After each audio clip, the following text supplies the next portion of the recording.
Quick greetings. Welcome to another video.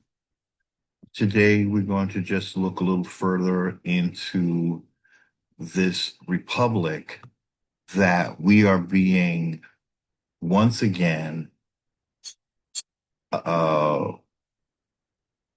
coerced into. Um, I say we were coerced because at the time the republic came to be, back when this government was established, we as Indians were not being fully recognized as American Indians. We were a people in transition to becoming colored. So it's, if you were to try to nutshell it, we were a people who were invaded. Our identity was being changed, and then we were offered a republic form of government where colored people are at the bottom. So we were coerced under duress to join a republic, but to join that republic, we had to give up our identity as Indians. Now, the identity is still there. It is waiting for Indians to pick it back up. But what we're seeing is, once again, we have people masquerading as Indians saying that we need to reestablish, quote unquote, our republic. Well, they can have their republic, ladies and gentlemen. As I said in the last video, I wonder what they're going to do when they come across an Indian like me who's saying, you can keep your republic, I'm not part of it. But if you are picking up where this beast left off and you think having a black-faced republic is the answer, well, if you are now the new republic, you owe Indians what the old republic took from them. So you're the new store owner, the new corporation owner now, and you think that all the crimes of the republic that you are reestablishing just disappear because of your black face? No, you still owe Indians, and you owe them everything. Okay. So that's how it would go, ladies and gentlemen, because they are truly acting like, oh no, all we know is a republic. Yeah. Okay. Um, Indians didn't have a republic. So the Indians that are still around, they're going to be looking to you, the new republic, to start returning their land, meaning you won't have any control over it either, since you're acting in a foreign capacity. Yeah, ladies and gentlemen, it's when you learn from history, you don't have to repeat it. Okay? What's happening is the original people that first established this republic are now coming out of the woodworks because they want to convince us that if quote unquote black people take it back, then you're good. No, we're not good. Um, when do we get ladies and gentlemen, reparations is not taking over a republic. Reparations is a return of your land. So you taking the republic is not you getting your land back. It's the same entity trying to control your land without giving it back to you and using the republic to do so.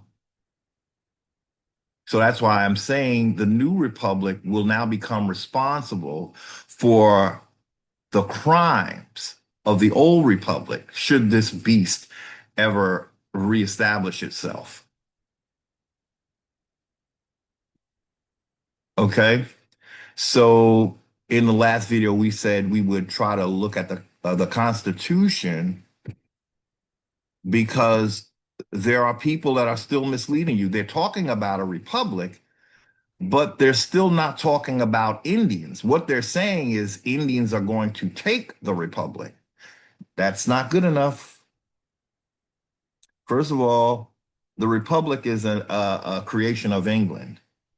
In order for us to get out of being a colonized people, we have to do away with all that colonized us. Okay. This system, for it to go this long unchecked, means that it doesn't work. Putting a black face in it is not going to help it to work any better. And I call it a black face because I would like to believe that real Indians would never want this republic. As I asked you in the last video, what has the Republic ever done for you except make sure you got misclassified? That's part of what the Republic let happen. That's part of what the Republic sanctioned. It encouraged it. So if a Republic can make that happen, I know a Republic is not the way to go. But again, the Republic is an England construct. We are under English style laws, ladies and gentlemen. These are not American laws. Ever since colonization, we have not had our own legal system. We're in a English legal system. So those of us who continue to act ignorant about what we're in, I guess they're going to do what they do, right? Ignorance is as ignorance does. But we're going to look at this Constitution and we're going to ask the A students of the Indian Institute of Life to come forward and read along with us when we try to look at the main part of this document that first introduces American Indians. So there you have the 1787 Constitution looking right at you. Now, again, ladies and gentlemen, the Constitution is also a result of an invasion. We did not invite anyone to come here and make constitutions for us. The doctrine of discovery is what brought this document here. So it is also up for elimination. But we just want to help school the people that look like you, that are saying that we want a republic. We want to at least show them what their document is said about Indians, what it says about Indians. So let's see ladies and gentlemen, because we talk about it, but we just have to look at it. And as we look at it, you may not understand it the way it is written, but we're going to break it down. And so we might, again, we've looked at these documents before, so I might have to pull up the document that explains this. Okay, so here you go. We, the people of the United States, in order to form a more perfect union. So we, the people, they are part of the United States. Indians, number one, are not part of the United States. These people broke away, as we always say, from England.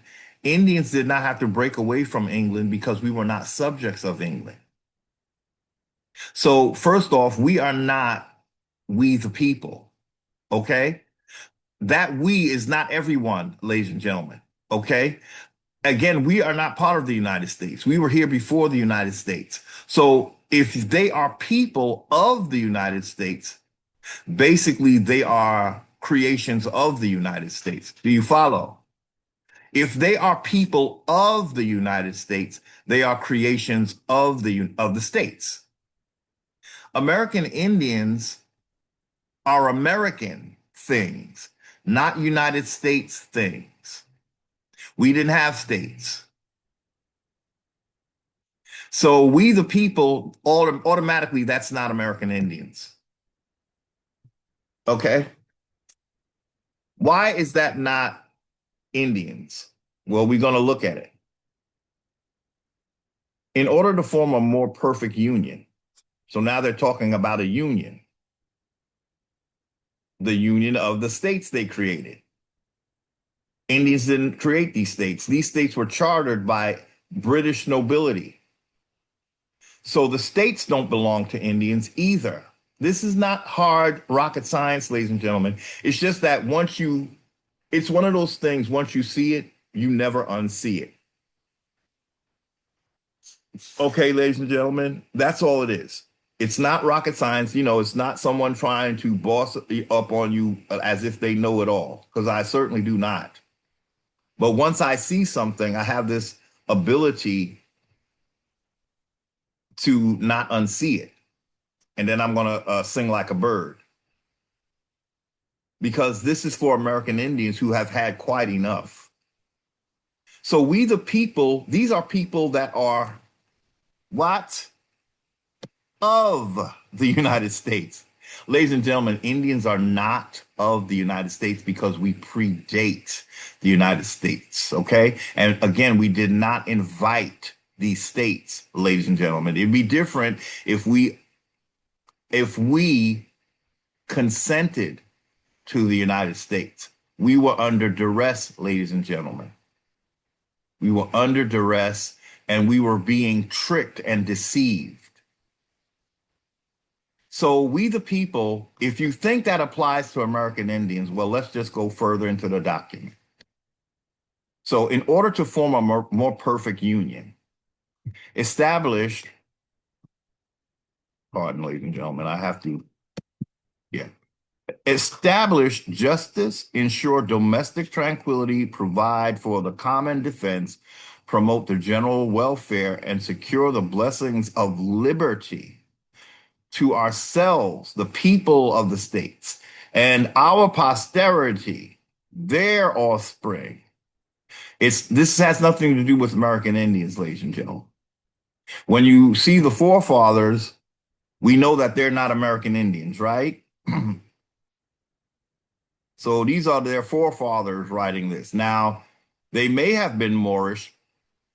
If they were, they're not going to show their black faces. They have, we have proof that they have themselves portrayed as white men, even if they were Negroes. Now, yeah. So we do ordain and establish this Constitution for the United States.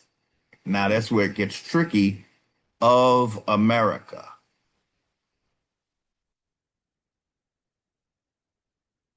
Okay. Um,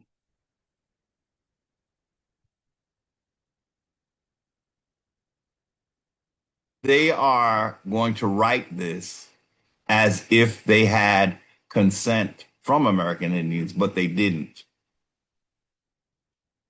We did not want them here, ladies and gentlemen. So the United States are not actually of America because Americans had been misclassified.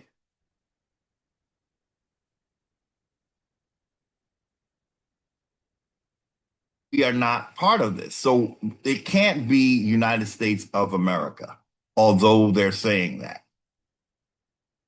Especially when you realize what they're doing to the first Americans. It can't be that in other words, if we approved of this, there would be no need for them to get rid of us. There would be no need for them to change our identity because they'd have to say, well, it's these people, the Indians, that said we could do this. As soon as they get free from England, they set about changing our identity, ladies and gentlemen. That tells you automatically we did not consent to this. If we consented to this, they would have to be able to come and have us vouch that we did. In order for us to do that, we'd have to remain Indians. If they convert us to persons of color, they're just saying that you are us. And so, of course, you're going along with this. But we didn't, ladies and gentlemen. That's why our identity has always been changed. We've become several identities. You see, if we approved of this, They would leave us as American Indians so we can all vouch for the fact that we invited this and we wanted this. They knew we didn't want this. They're here because of the doctrine of discovery, not because we invited them. Article 1, Section 1. All legislative powers herein granted shall be vested in a Congress of the United States. So, yes, all their legislative powers shall be vested in a Congress of the United States, which shall consist of a Senate and a House of Representatives. Section 2. The House of Representatives shall be composed of members chosen every second year by all the people, not Indians, the people of the several states, and the electors in each state shall have the qualifications requisite for electors of the most numerous branch of the state legislature. So the people, not the Indians, the people of the states. Now, there are people that have to be here and they have to be in states because without the states, they don't have any right to be here. Indians will always have the right to be here if they identify and establish themselves as Indians. But if you are part of the Republic, number one, you're going to be a citizen because that's how a republic works. Okay, ladies and gentlemen? So you can't be an Indian and a United States citizen, ladies and gentlemen. That's what we should be saying. You're either an Indian or you're a United States citizen.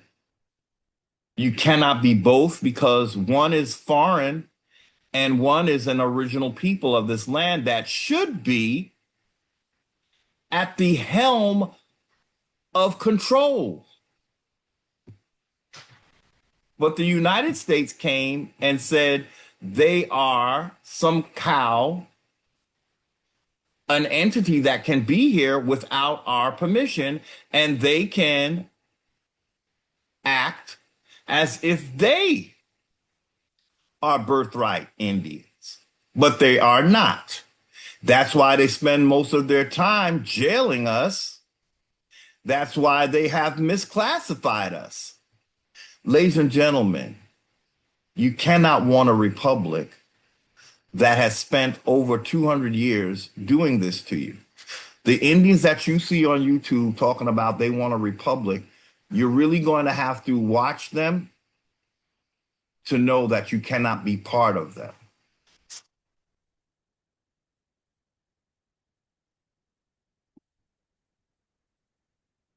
The republic has done nothing for American Indians. That's why it tried to get rid of you. For it to be here, they prefer not to have American Indians here. That's what the Republic does to Indians. But we have Indians that are saying, oh no, we want to reestablish this.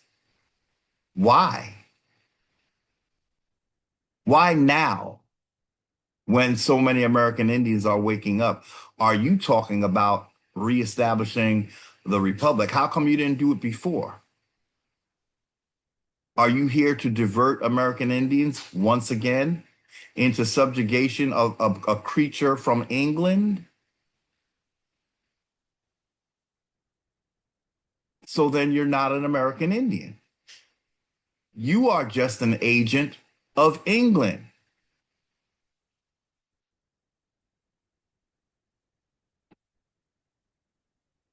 So, Section 2, the House of Representatives shall be composed of members chosen every second year by all the people of the several states. Those are not Indians, ladies and gentlemen, citizens. These are citizens. Every state had a citizen, ladies and gentlemen, before they created the United States citizen.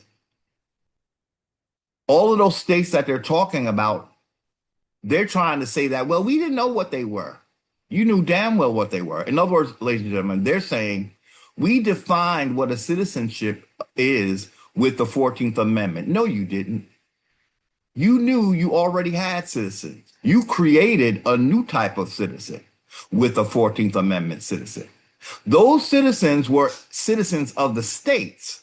The United States citizen is a citizen of the federal government, the District of Columbia entity. But they're acting like, well, we didn't know what a citizen was before we defined it in the 14th Amendment. You didn't define it. I'm sorry, you didn't define a citizen. You created a new thing. You already had citizens from 1787. So from 1787 to 1868, you didn't know what a citizen was? You think you had to define one? No, you knew what a citizen was. They were the people or the free persons in each state. That's why they were attached to a state, because they were a citizen of the state, but they were not citizen to the United States, which is the 10-mile square in the District of Columbia.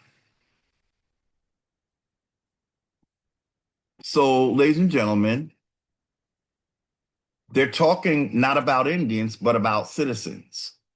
No person shall be a representative who shall not have attained to the age of 25 years old. So you can't be a representative in the House of Representatives unless you're 25 years old and you're a citizen of one of the states.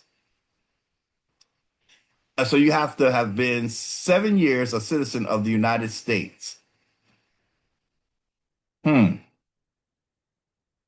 Well, it's tricky because now they're saying a citizen of the United States, but I have heard people explain that at that point they were still talking about the several states.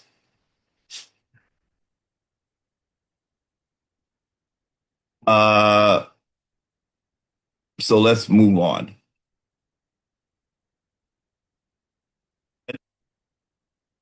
Shall not, when elected, be an inhabitant of the state of which he shall be chosen.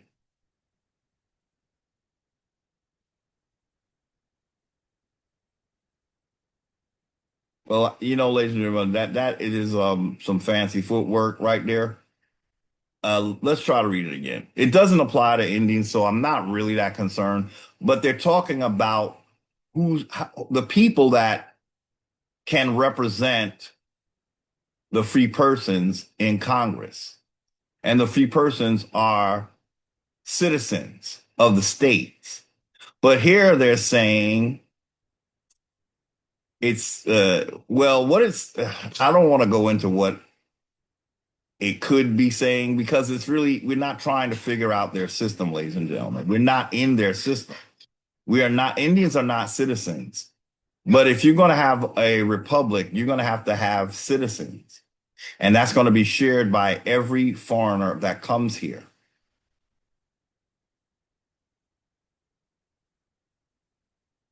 No person shall be a representative who shall not have attained to the age of 25 years and been 7 years a citizen of the United States.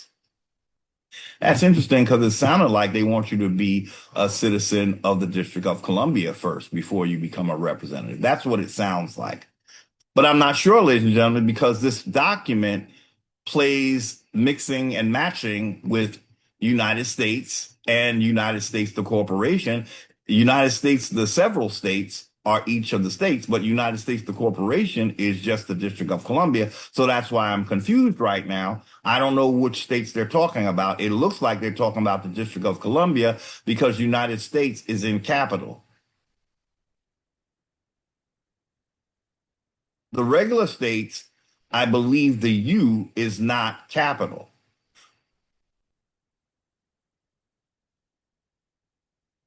Okay. So the person that can be a representative, it sounds like he has to be a citizen in the United States, the District of Columbia. That's what it sounds like. And who shall not, when elected, be an inhabitant of the state in which he shall be chosen. So he can't be an inhabitant of the state he's chosen in. Ladies and gentlemen, we're going to move on because this is their system. Here's where we come in. So I'm going to pull this up. Now, as we read this, ladies and gentlemen, I want you to realize everything we just read about representatives. Indians don't have representatives. Okay, so let's read. Representatives and direct taxes shall be apportioned among the several states which may be included within this union according to the respective numbers of each of the people in each of the states, which shall be determined by adding to the whole number of free persons, including those bound to service for a term of years, excluding Indians not taxed. It's written really horribly, ladies and gentlemen, because I do believe that was done on purpose because it's not really saying it plain.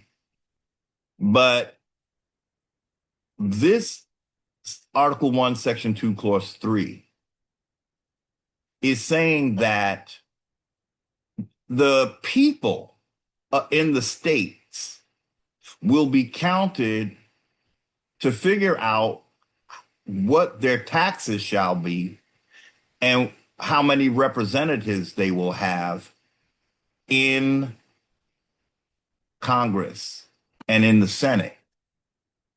The representatives are senators and congressmen, right?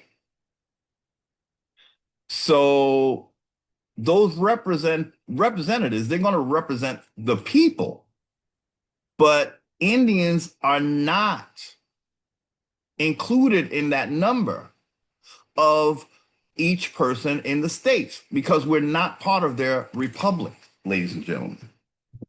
So they're telling us they're going to count the free persons. That's how we know Indians are not free persons, because free persons are counted, you see, where Indians are not counted and we're not taxed. So they're telling you they're going to take a count.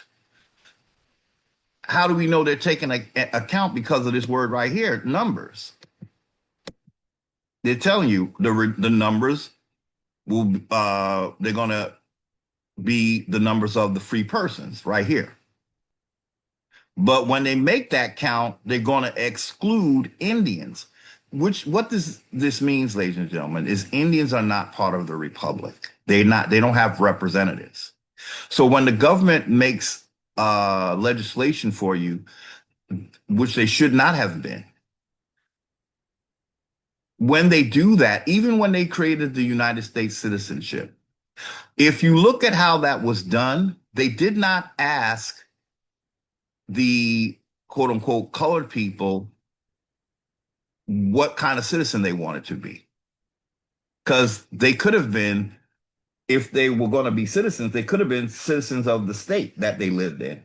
This government didn't give them that opportunity. It created a new citizenship through the District of Columbia.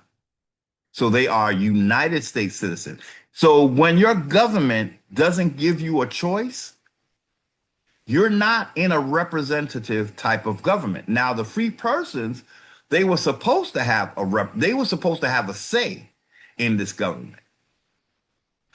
But what this government did was it's almost like what it does with the immigrants. They actually did it with Indians. We see it more clearly with what they do with immigrants. They haul them in, right? and they start bossing up on them, and they give them some privileges and benefits. But the immigrants don't have a say. You see, ladies and gentlemen, when they haul in immigrants like that, the immigrants don't have a say. The immigrants are coming for a free meal ticket. It's like the United States says, "Hey, we're serving free lunch. Come on in and get some." And in return, vote. So they are, it's not that these folks are telling the United States what they want. The United States is baiting them with the American quote unquote dream of making money, owning a house, possibly. Well, you'll never own a house, you'll be a tenant in it. Having a car, it won't be your car because it's going to be registered. And dropping a baby. Now, the baby might be a citizen, but you won't, because they're still working some kind of child. That's child trafficking, ladies and gentlemen. Come on, let's not play with each other today. If you're doing something that separates a parent from their child or makes the child in a better position, that allegedly better, because the United States citizenship, I don't know, ladies and gentlemen. Again, that's a citizenship that the United States came up with. You didn't have a say. They whipped it up for you. They didn't ask you, ladies and gentlemen. They have been bossing up on quote unquote colored people ever since they created this United States citizenship. Why? They created it. You see, ladies and gentlemen, how creation rights work. The United States invented something they call the United States citizenship. They created it for quote unquote emancipated slaves. That's colored people. But the colored people never asked them for this, and they never asked the colored people what kind of rights they wanted. They created civil rights for them. Do you think free slaves had a choice in what rights they were getting, ladies and gentlemen? Now, the free persons gave them a Bill of Rights. The free persons told the United States what they want. And the United States reluctantly put it in the Constitution, the Bill of Rights. Freed slaves, they did not get to tell this government what they want. The government chose what they get. That's what the Republic did to Indians, ladies and gentlemen. If you want to know why you cannot be part of a republic, is that you've never had any say in this republic as a quote unquote black thing. And even as a free person, quote unquote, of color, you're still colored. You were under the colored codes, the black codes. That's what they made. That's what the Republic made for you. And if they didn't make it directly, they certainly didn't do anything to stop it. So the Republic never had your back. What it was is they allowed the states to have color codes. That's what the Republic allowed to happen. So, ladies and gentlemen, if you take a screenshot of that, every time you Google, what does that mean? If you could take that text and say, what is that saying about Indians? When you take this and plug it into AI, ask AI, does this mean that Indians were part of the Republic? It's going to say, no, they were considered as having their own tribal system and they governed themselves. In other words, the United States can come here and boss up on everybody, but Indians allegedly are only allowed to boss up on people in their tribe. Now, this is your land. This whole entire thing is your land. And this United States beast is saying the only authority you have is over the people in your tribe. We're going to boss up on every immigrant, and we're going to boss up on you too. That's what the Republic did, ladies and gentlemen. You sure you want a republic? So you want to be the new beast in town? I want to give a word to those black faces that think all they have to do is fill those seats and we good. Again, we're not good. The Republic owes American Indians. So be prepared to pay. And when I say pay, what I mean is you're not going to get taxes from Indians in your republic, the new black republic. You're not going to be taxing me and any other Indian who has the sense that their ancestors gave them. You are not going to be the new boss in town using this beast system. If you're not an Indian, we don't have to listen to you. That's how this new game is played. You think you can chase us all back to Republic and keep this system going? And now you're going to get like you, the United States, and everything, we just go happily ever after? The United States owes American Indians. That debt is not going away. But see, what it is, American Indians, they're going to give you this half-ass American Indian position, but they're not going to pay you. They're going to say, well, you part of the Republic, so you one of us. Why should we pay our own? You agreed to be part of our little republic. So by agreeing to that, that means you're not really being an Indian anymore. So we don't really have to pay. We don't have to give you your land back if you're part of a republic. You see how that works, ladies and gentlemen? They keep trying to convince you that this government is doing something for you right now. That's not possible. The government doesn't know who you are because you didn't tell them who you are. They're not doing anything for you. I'm going to tell you all these moves that you see the government making, it's not for American Indians because American Indians have not, we don't know what the civilized Indians, what the civilized Indians are saying is, we're just going to keep things going as it was, okay? So that's not good enough for us, ladies and gentlemen. So if anything, the government is making a bunch of moves that look like they're doing this for American Indians. No. There's only two possible people that the government is making all these crazy moves for, and none of them are American Indians. One is the civilized Indians. They're not acting as American Indians. They're acting as semi-free persons and semi-civilized Indians. So they're basically free persons masquerading as Indians because they're black. The government is listening to people like Anna, I promise you. Anna Von Wright, she's a state national. A lot of the moves that you see this government making, I can promise you they're not for civilized Indians. Why? Why is it not for civilized Indians, ladies and gentlemen? Because civilized Indians already have a place in this government. They're not looking for change. They just want to show their black face so that the awakening Indians can follow them back into perdition and subjugation. That's all these folks are doing, ladies and gentlemen. These people you see online advocating for a republic, they're not advocating change. All they're trying to do is say, look, we black now. Do you trust us now? No, I don't. I trust you less than everybody else. More. So what you will see, ladies and gentlemen, with the people that want the republic back is that they're not doing anything. They're following. Who are they following? Moors. Where did the Moors lead us before? Into trouble. If you don't learn from history, you're doomed to repeat it.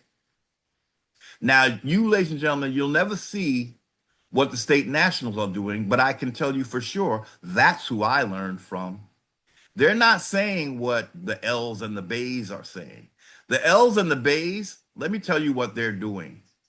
They're looking at videos with Trump and they're reading tea leaves and consulting soothsayers for his hand gestures and his eye movements and the little things he does with his fingers.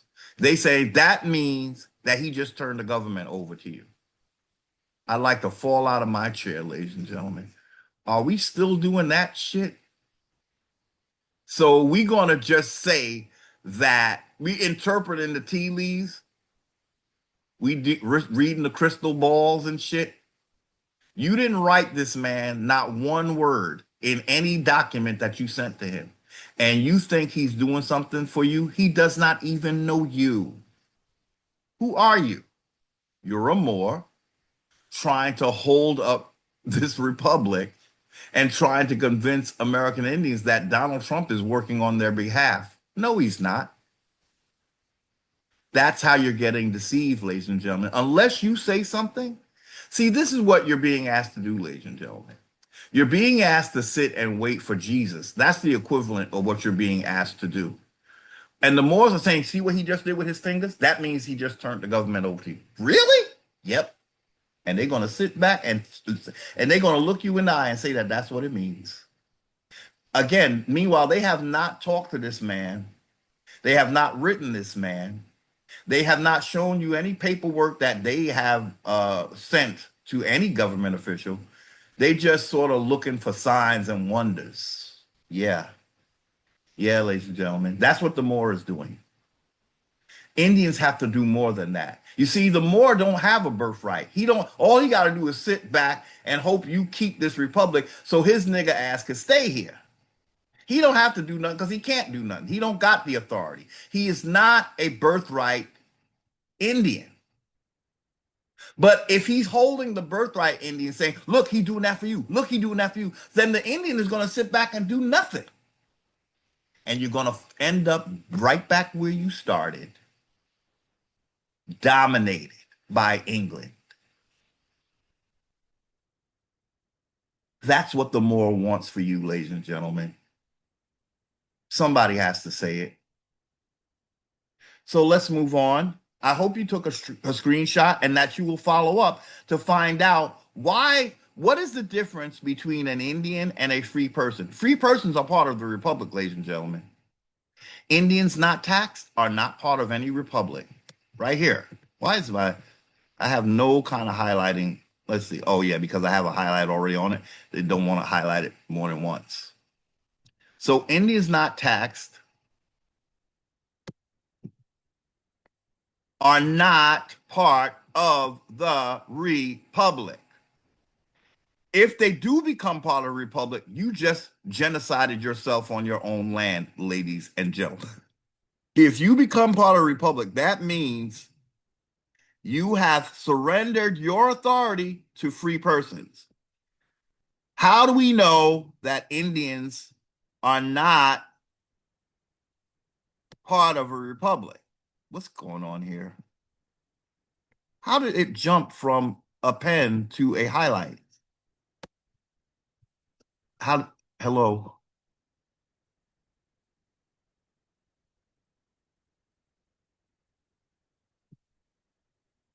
Okay.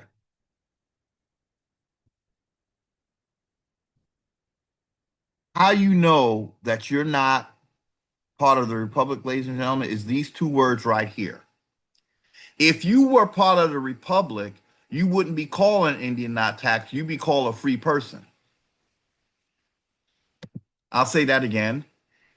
If you were part of the republic, you'd be one of these free persons who's counted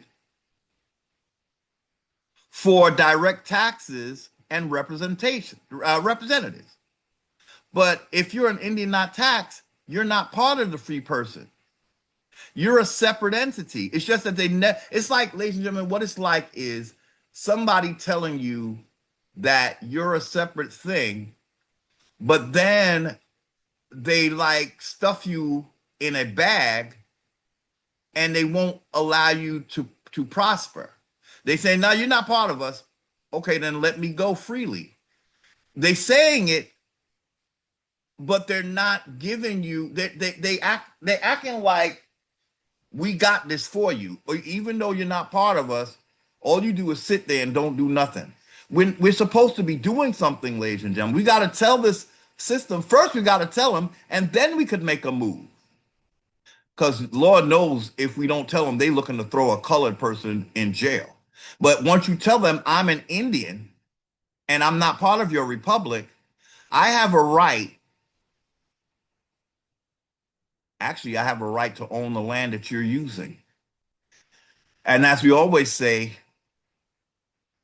in any kind of basic business, the owner has to get compensation.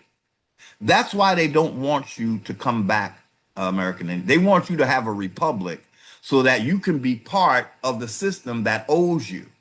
If you become part of the system that owes you, then there's no one they have to pay. There's no one they have to return anything to. You become part of the problem.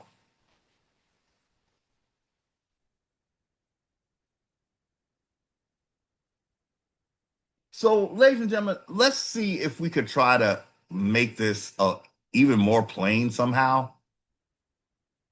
Um, you're in a case. We used this before. Plaintiff versus defendant. You have a case as a plaintiff. You bring a case against a defendant. Let's say the Republic is the entity that you're bringing a case. You, as an American Indian, you're bringing a case against the Republic, and you have a good case. You have a great case because the Republic used the doctrine of discovery against you and tricked you into thinking that it's using the Constitution when it's not. So there was some kind of, shall we say, non-meeting of minds in their system. That's what they will call it.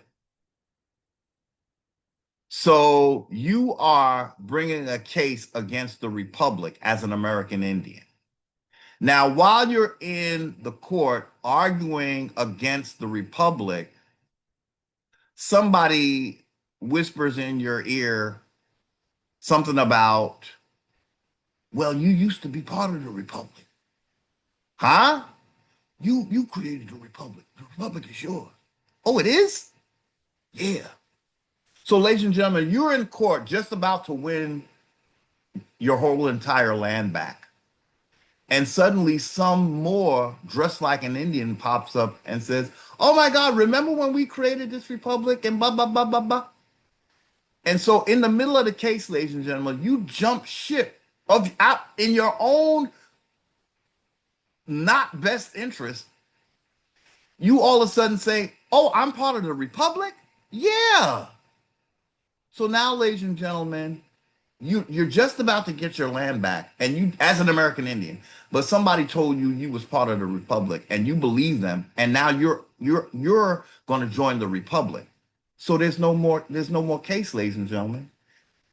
If you are the Republic, then they're saying you owe yourself. So how are you going to do that? Where are you going to get the money from, or whatever compensation? Where are you going to get? How are you going to get your land back? It's still, if you're part of the Republic owns your land, and now you're not an American Indian anymore, so you don't have authority. You might own the land through some kind of fictitious paperwork by the fictitious entity called the de facto United States.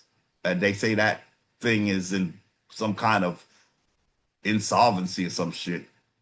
All it needs is the American Indian to jump aboard to resurrect it. If this entity is insolvent and these people advocating for a republic get Indians to co-sign, you're going to give it lifeblood again because you're the owner.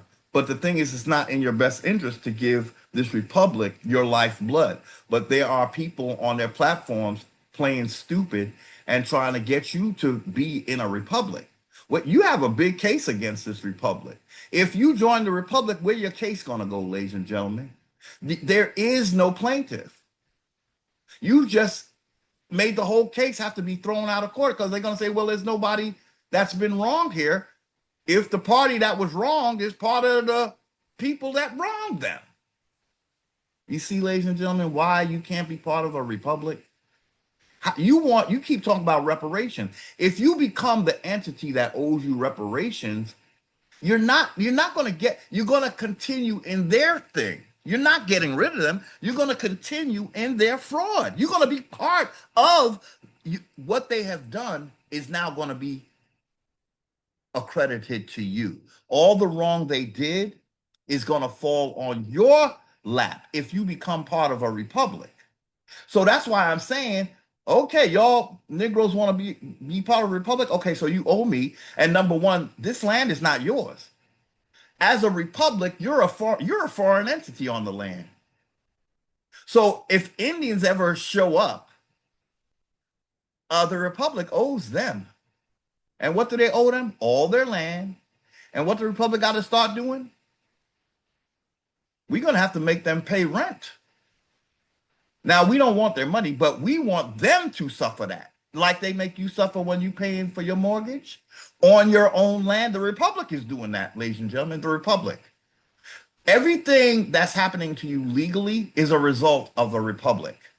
When you see uh, certain people of a certain religion going around saying that they have they just took over your deed and all of that, the Republic is letting that happen. That's what the Republic do. They're very slow to bring you justice. Now the Indians are trying to say, well, if we take over they road, then it become good again. No, you still owe a lot of.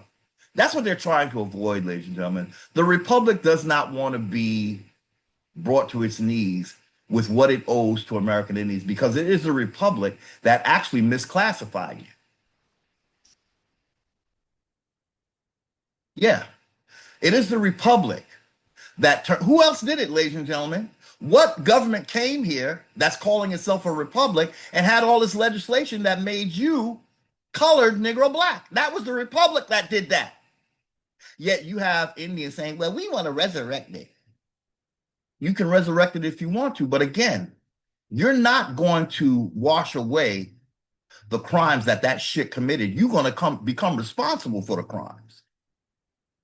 But see, that's what they want, ladies and gentlemen. If they, in other words, they're going to leverage the fact that they're black, that they're not acting as Indians because Indians didn't have a republic. But if they're insisting on a republic, that means they want to be free persons. But they got to get you to co-sign on that so you won't be an Indian either. They're still trying to get rid of you, ladies and gentlemen, with the same republic that paper genocided you. Okay? Okay. So we're going to try to move on because we want to show you what a certain Moore said. We go through this all the time, ladies and gentlemen, but sometimes you just have to be repetitive until people start to get it. So this dude, Amenhotep Shavis El Bey, we talk about him all the time.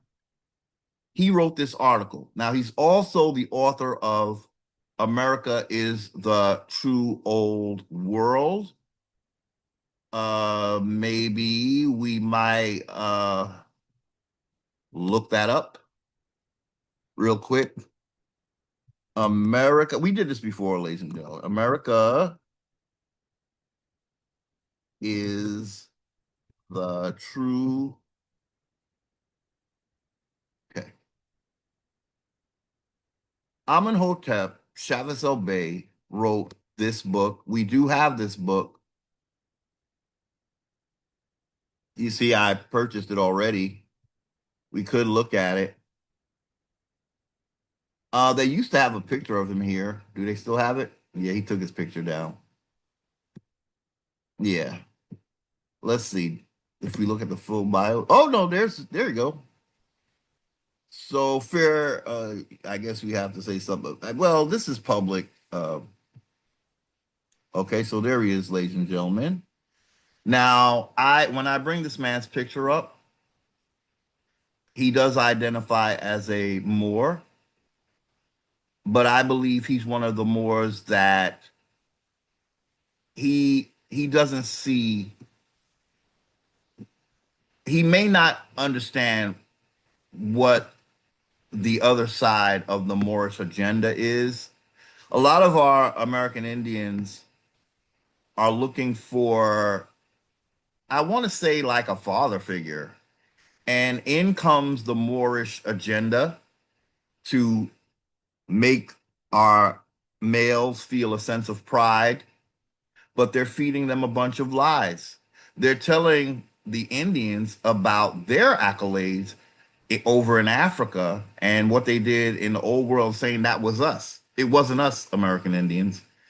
When the Moors were doing all that, no, the world had no idea what an American Indian was because the Moor never told him that we existed. He was in bed with Rome. He was Rome. He was in bed with China. He was originally China. He was in bed with all those European, Asian countries, but he never told the world about you, American Indian. So I believe, well, this guy, it's a little tricky because he does know his genealogy.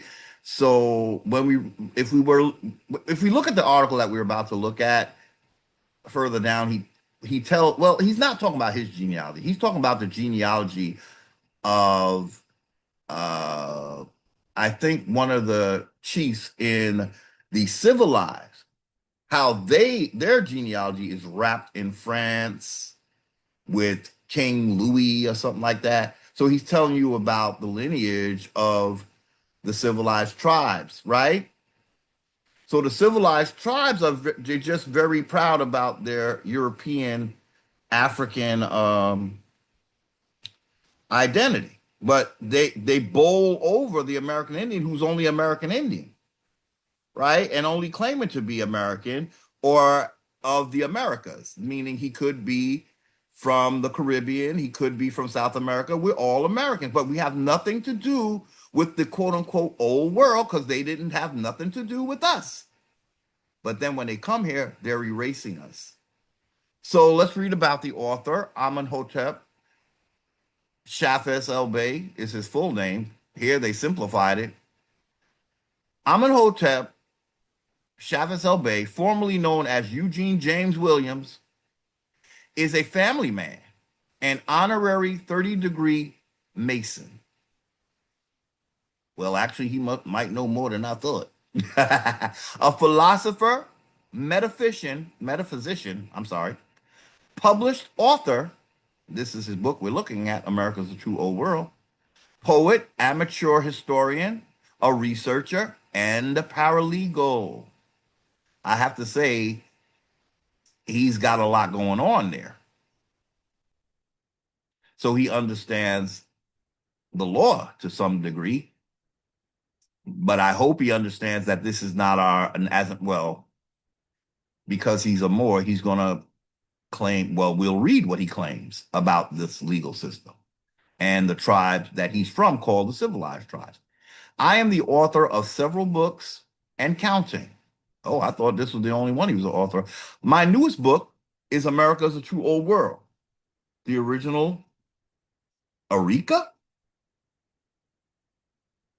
I don't remember reading that, which is now available on Amazon Kindle as well. I hope you all enjoy my books, and peace and blessings to all. Thank you. Well, we want favorings. We learn from some other Indians that we don't want to be less. We want favoring. But we want them from our ancestors, and we prefer them from our ancestors who are not, let's just say, Moorishly indoctrinated. Because if, ladies and gentlemen, it wouldn't be a problem if the Moorish thing didn't diminish your standing as an American. Now, when you ask yourself, why is he so anti-Moor? It's because Moor is anti-Indian, because they don't see that we have a legitimate standing. That's why they're here. They're saying because they are of a certain religion, they have a better position than we do. So they want to basically replace us with themselves. And then they say, we'll represent you. But how is your representation going as a quote unquote colored person in a Moorish legal system, ladies and gentlemen? How's that been working out for you? So would you say that the Republic has failed, even though it was built by Moors? It failed because it's not giving the Indian any say. That's the problem with when you deal with Moors. They have all the say, and you just sitting there and say, how do I do it? Oh, and he's taking the role as your guardian because you're just a little heathen that. So anyway, this is the author, Amenhotep Shafes El Bey. And we're going to look at this article that he wrote. And we're right here. He wrote this. So he's a historian, meaning he studied his shit about his tribes, right? So we want to jump down. We're not going to read all this, but I think we want to jump down to right here.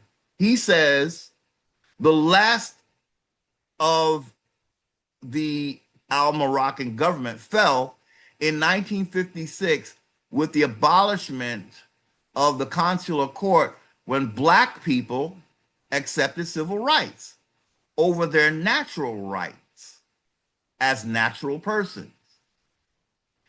So here is a definition of the consular court. So, ladies and gentlemen, we're not going to read this because basically saying their court is here to represent Morocco, and they're here to protect the civil rights of their people. But we're not their people, ladies and gentlemen, unless we convert to Islam. But I find this interesting because he's saying that we willfully chose civil rights. But is that what actually happened, ladies and gentlemen? Did we have a choice? Now, also, what I don't appreciate about this highlighted part, he's not including the fact that we were considered slaves when we accepted civil rights. So he's not, I feel like he's not including the duress that forced us into a civil rights situation because that's all we were being offered. We were not being offered regular state citizenship. But this government knew we weren't supposed to be part of their states. So they created a new citizenship for us, United States citizenship. And then they gave that to every Tom, Dick, and Harry that comes here. So, ladies and gentlemen, what you're seeing is that they're showing us that our standing is necessary in order for a foreigner to come and stand here. They have to get what they call a birthright citizenship from who? Birthright American Indians. That's what they're not saying. That's why they call it a birthright citizenship as well. It's like a play on words. But they're using that to mean that anybody born here, they're getting a citizenship that was created by created for an American Indian, using the American Indian's position to grab babies. So the United States, to me, ladies and gentlemen, that's a form of child trafficking. How can the baby have something that the parents don't have? So that means the United States owns your child. And you don't really you happy about it, but you don't understand what that actually means. That child has been born into a Ponzi scheme.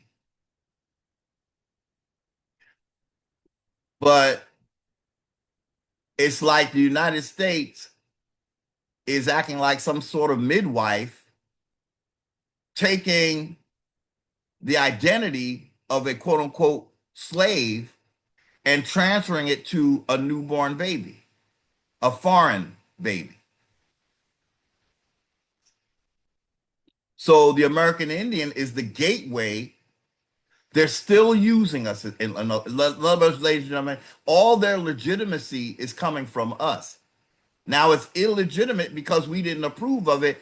They're just using, in other words, they're just using our position to pass on to everybody that they're inviting. They can't invite these people without giving them something that came from you, American Indians. But they're the midwife. They are making us a dead entity by making us a United States citizen. And when a foreign child is born here, he takes our place. It's like they're taking our spirit and putting it into that child because they killed us. When you become a fictitious entity, you're legally dead. And then you take that spirit of that thing you just killed and you put it into the foreign born baby. So they're basically rebirthing American Indians as foreigners. I know that sounds a little convoluted, ladies and gentlemen, but that's how it's occurring to me right now. So I just went with it because it really, I'm trying to show you that this is why they couldn't use a Native American to do, they can't create a new life using a Native American because a Native American is not the key. The Native American is not a product of this land. An American Indian is a product of this land. So you have to get that American Indian, even though you're calling him a slave, you know his true identity, and you're taking his identity to create foreigners. And you're dominating both of them, but you're giving the foreigner much more credence than you because you're legally killing the American Indian, but you're birthing with the birthright citizen a foreigner as if he is taking the place of the American Indian. Okay, so ladies and gentlemen, this is what I didn't appreciate about this highlight because Mr.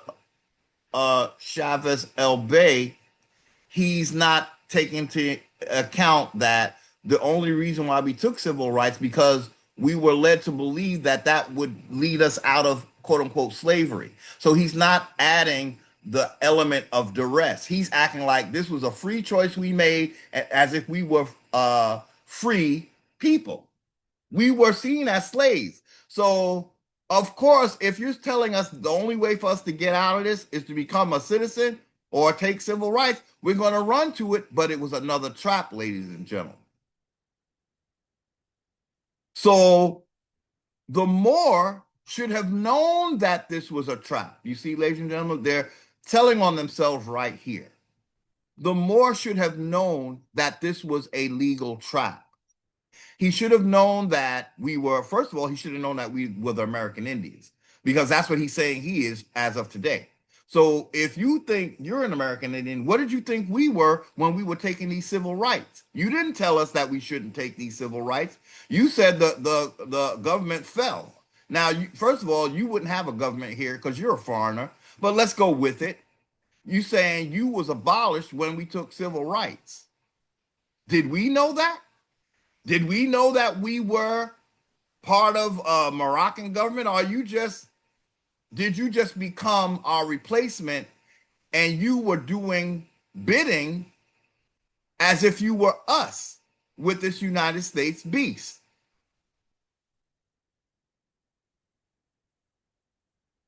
So I really don't like the way this is written, but let's move on.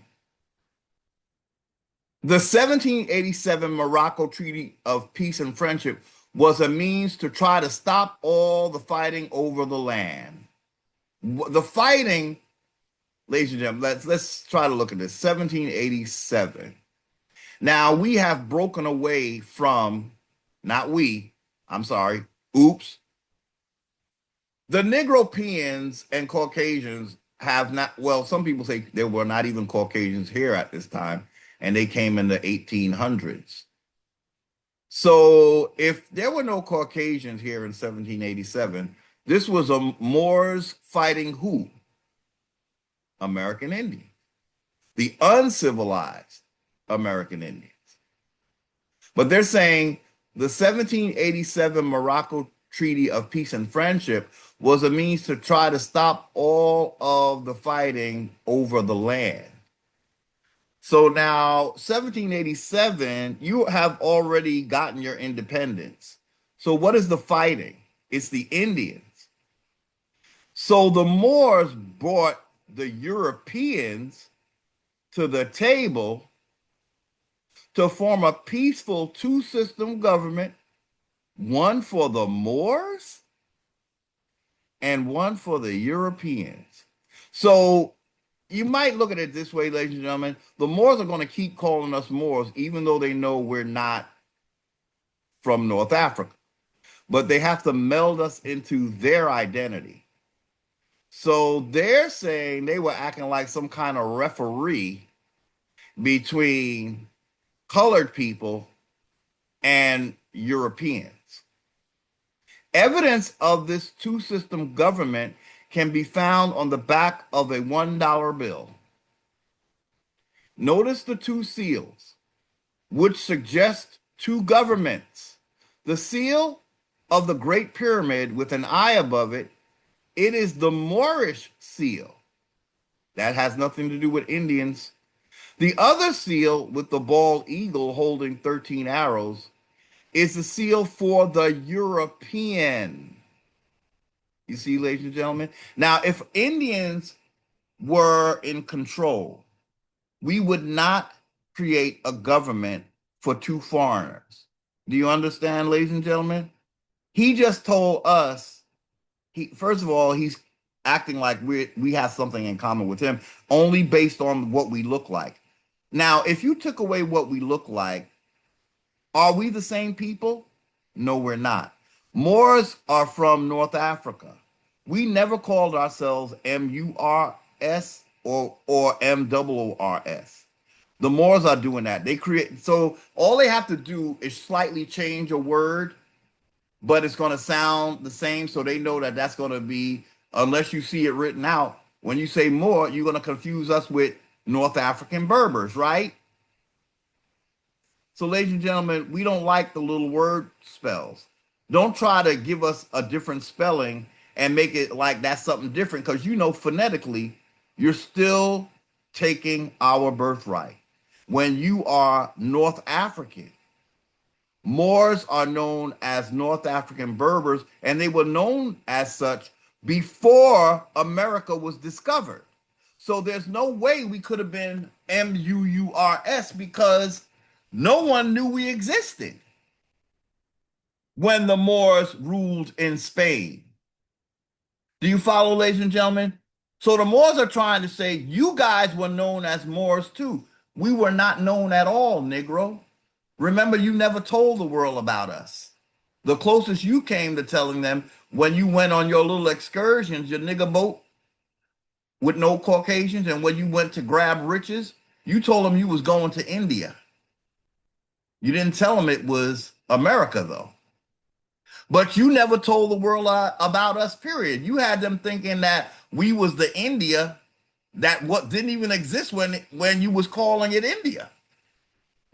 You had them thinking you was going to the Far East or the Southeast. The bottom of you had them thinking you was going to no, you were really going to South Asia, but you had to call it India because you didn't want people to know where it was because you was coming to America. That's what I honestly believe, ladies and gentlemen. That's why there's this thing where they keep calling us India. I figured out why that has to be. Why do you keep saying we were India? Because that's what the Moors were telling white people when they were coming here. But we were not them, ladies and gentlemen. They didn't tell the world about us. The world couldn't have called us MUURS because, again, we weren't, quote unquote, discovered by Europeans until 1492. So the Moors were all up in Europe and Africa. There was no MUURS at that time, ladies and gentlemen. There was MOORS. So we were not known as MUURS. The Moors are just putting that on us to create some kind of link to us that does not exist. You are North African. We are American. Okay? So they're telling you who created the Republic, ladies and gentlemen. 1787, the Republic was created. I mean, it went into full swing in 1789, but the beginnings of their republic is with the first Constitution, the United States Constitution.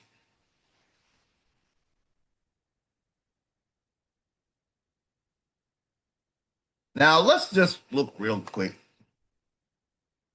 I just want to look at they say fighting on the land. I think they're talking about the Civil War. So we want to just make sure when did the Civil War start? Okay. Oh, okay. So no, the Civil War was in 1861. Okay. And it started April 12th, 1861, and it ended April 9th, 1865.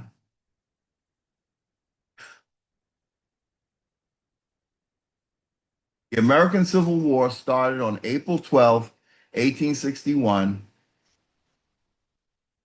with Confederate troops bombarded, I'm sorry, when Confederate troops bombarded Fort Sumter in South Carolina. It effectively ended 4 years later on April 9th, 1865, when Confederate General Robert E. Lee surrendered to Union General Ulysses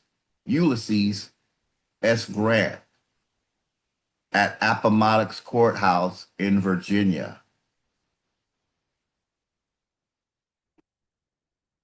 Okay. Uh,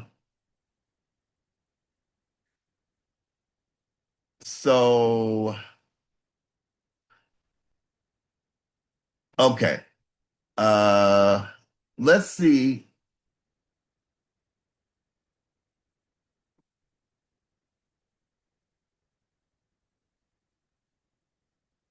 I'm sorry, ladies and gentlemen, I was still reading of this. So, yeah, the Emancipation Proclamation issued by President Abraham Lincoln took effect on January 1st, 1863, transforming the war into a fight for the abolition of slavery. So the war turned into a fight for the abolishment of slavery. Okay, we're not going to go into all of this right now. Uh, they say the final land surrenderer, Cherokee Confederate General Stan Waite, surrendered his command in the Indian Territory on June 23rd, 1865. So the Civil War, the final surrender. So they gave up land? I didn't know that part. What I'm reading, ladies and gentlemen, is saying these are related events and junctures.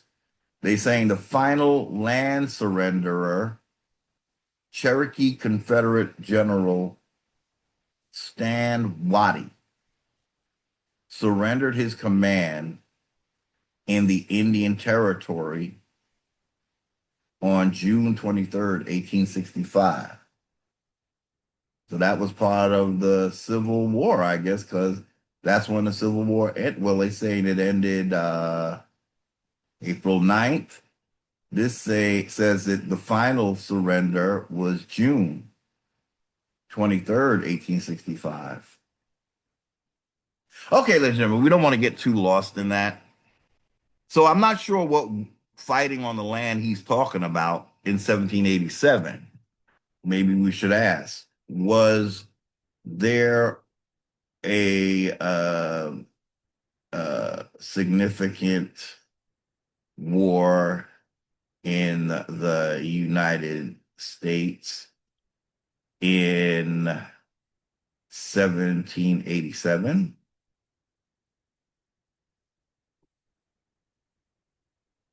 See, what I'm trying to figure out what this fighting is he's talking about.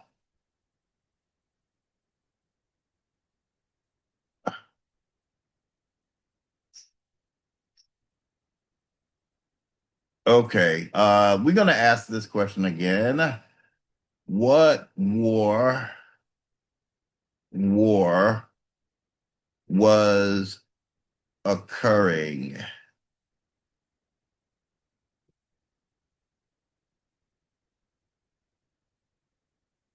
United States in 1787.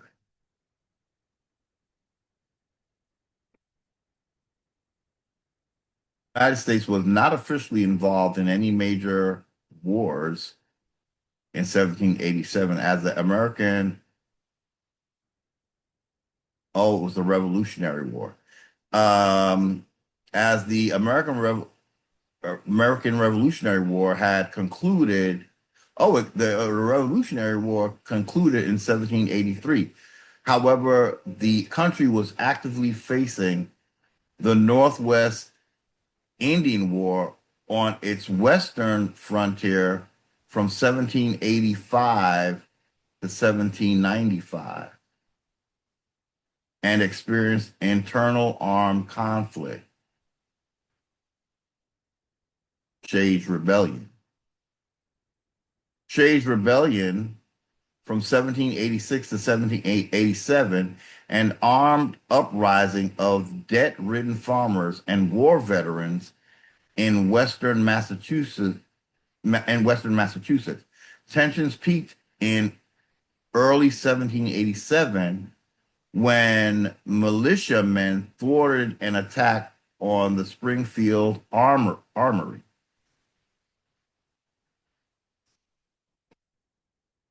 Northwest Indian War, 1785. Okay, so now we get an idea of what fighting he's talking about when he said the Treaty of Peace and Friendship. But here we're reading the Northwest Indian War was 1785 to 1795, a series of ongoing territorial conflicts between the United States and a confederation of Native American tribes in the Northwest Territory.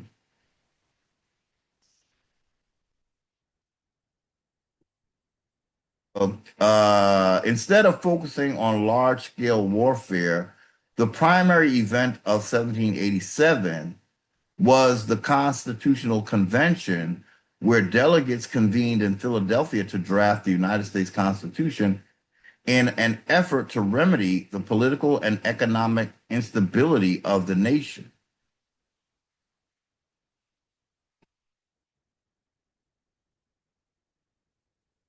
Okay, so there's probably these two wars, the Shays' Rebellion and the Northwest Indian War. This, I'm guessing this is what he's talking about, the wars around the land, and then they came up. You see, I have a feeling that he's referring to the Constitution as a treaty of peace and friendship because what I think is going on, ladies and gentlemen. Now, you know the Hegelian dialect is when you create a problem so you can create a solution. And I'm wondering if the fighting is what gave way to the corporation in DC. And if that's the case, this is what Amenhotep Chavez El Bey is talking about. I think he's talking about the United States being a treaty. I'm sorry, the United States Constitution somehow being a treaty because what does Morocco have to do with this fighting on the land unless there's some more here asserting some authority that he doesn't have. Um, so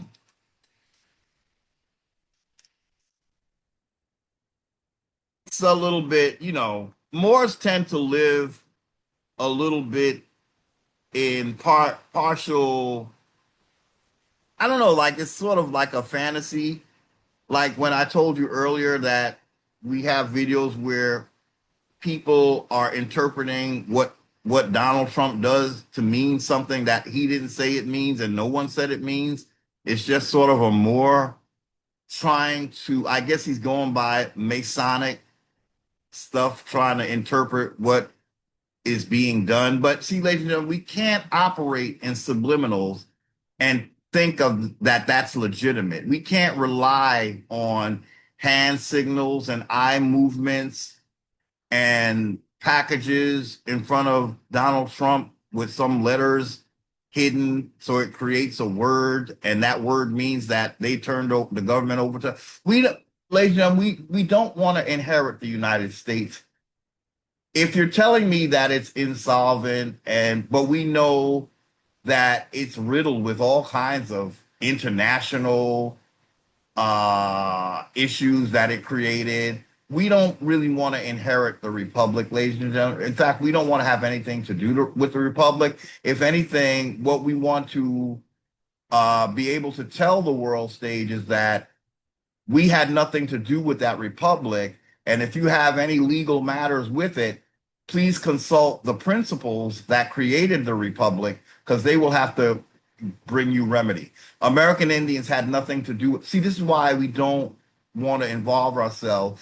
Ladies and gentlemen, inheriting this republic is like inheriting a lemon, a car that is completely useless, but because you like, I don't know, the brand of the car, you like that it was somehow, you like that it was an international type of car, and you think that's going to be your inlet to keep the bullshit going and keep the circus in town because you like a little drama. You don't want to inherit a lemon, ladies and gentlemen. You need to, we have to, when we enter the world stage as American Indians, we're going to let the world know that we had nothing to do with the crimes of this thing. Now, if it wants to go to its court in the international court or whatever of justice, that's different from our court. Because what it did to us on our land, that's a matter that we got to handle on our land. We're not looking for no pat on the wrist from the international jurisdiction. We want to make sure that this entity knows that we are the authority on the land. You have to relinquish all your assumed authority because we never did any business with you. We never invited you. And the form of the form of a republic that ended up manifesting did everything it could to marginalize us. I was talking to my second oldest brother right behind me who works in the prison system. Now, ladies and gentlemen, when I tell you these stories, I hope you know that I am not making shit up. As I told you, I take this very seriously. And I think you could say that I take it seriously because, again, by the numbers you see on my videos, like, why, what drives you? Because it's not like you got a whole lot of traffic. What drives me is the truth that I know. And the kind of freedom I want to see for myself as well as other American Indians. I don't have children of my own, but I have nieces and nephews who are very promising. I don't want them in this kind of a world, ladies and gentlemen. I don't want any of my family in a world where they are constantly fighting a futile battle because they're wards. If you have a government, a republic, that has made you wards, you should not want to have anything to do with that. You got to tell it to go. You got to stop taking the identity of your enemy. It's not going to help to convict him. Now, when we say convict, we're talking legally. We're not talking any kind of violence. We are peaceful American Indians. But we want our land back, and we're not playing. We're not saying, give us part of our land back, and you have this part, and we have this part, and we are happy family. You've committed crimes against us as American Indians. But if you keep insisting that we're free persons, it's like you didn't commit any crimes against American Indians, and you did. American Indians, you have to draw a line between yourself and your enemy. If you keep trying to own what the enemy did, you might get some of the karma that is due to your. This is why Moors get away with a lot of the bullshit because they got a lot of American Indians willing to step in front of that karma, and then you catch it. I'm not interested in saving a Moor because he's not interested in saving my legacy on my land. If you're a real American Indian, you'd feel this way.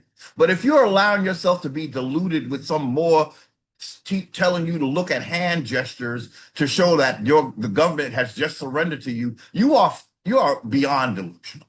You are beyond delusional. You're spooked out. Maybe you're high. I don't know. I don't know. But I do know we cannot afford to constantly keep repeating the same mistakes and think this is a joke because it really will fall on you. If you keep taking the place of your colonizer, he never gets dealt with. He gets away with genociding generations of your people under some quite horrific incidents in history. Now, I was talking to my younger brother because he's a CO. He was a correction officer. He's retired now. And today, it just dawned on me. I want to ask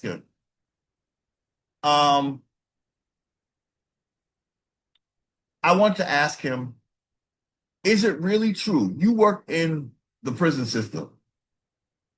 Bro, is it really true that there's more men of color in the prison system than other races? Because you've seen it with your own eyes. I hear about it, and I don't ever doubt it, but I want to hear firsthand. My brother said, "What? Oh, hell yeah." He was like, "Oh no, there's no doubt. All you see in the prisons is men of color." He said they are in there baking bread. They're using American Indians as slave labor. When he said baking bread, I'm like, baking bread? I immediately thought, oh my God, they're working for some kind of corporation in there. And my brother confirmed that yes, that's what they're doing. So American Indians want a republic where this is happening. Those men won't get justice if you keep asking for the same, if you want to become part of the entity that put them in that prison. Basically, that's the energy that the United States Republic runs on. This beast requires that kind of energy. Be not fooled, ladies and gentlemen. It requires some slave in a prison system to make this shit work. You think them prisoners are in there for no reason? You don't think they're contributing to the economy with this free labor that they're doing in there, ladies and gentlemen? First of all, they're in there disproportionately and over sentenced above and beyond all other foreign people that are here. These are American Indians in those prisons, ladies and gentlemen, and a lot of them are being converted to Islam. So Islam is taking part in this school to prison pipeline. They're taking advantage of these men, our American Indians, and they're popping out as Moors. That's what the Republic is doing. So, ladies and gentlemen, this beast survives off of your degradation, subjugation. So when you take it over, you're going to have to get somebody else. See, this is why you don't want a satanic system. Somebody has to be a slave, and American Indians need to get rid of this foolish idea that we're going to take the helm of this republic. You don't want to own this shit. It has too much baggage that you will be responsible for. And what they're really saying, ladies and gentlemen, is they want to keep this shit going. They just want to stamp a Negropean face on it. They think well, maybe the Indians will be happy if we just turn them all black. No, it still has us in a bad position because somebody has to take responsibility for what this republic did. And if these Negroes keep trying to rebuild this fucking republic, they're rerouting karma And from what I know, they always use we American Indians to be the scapegoat.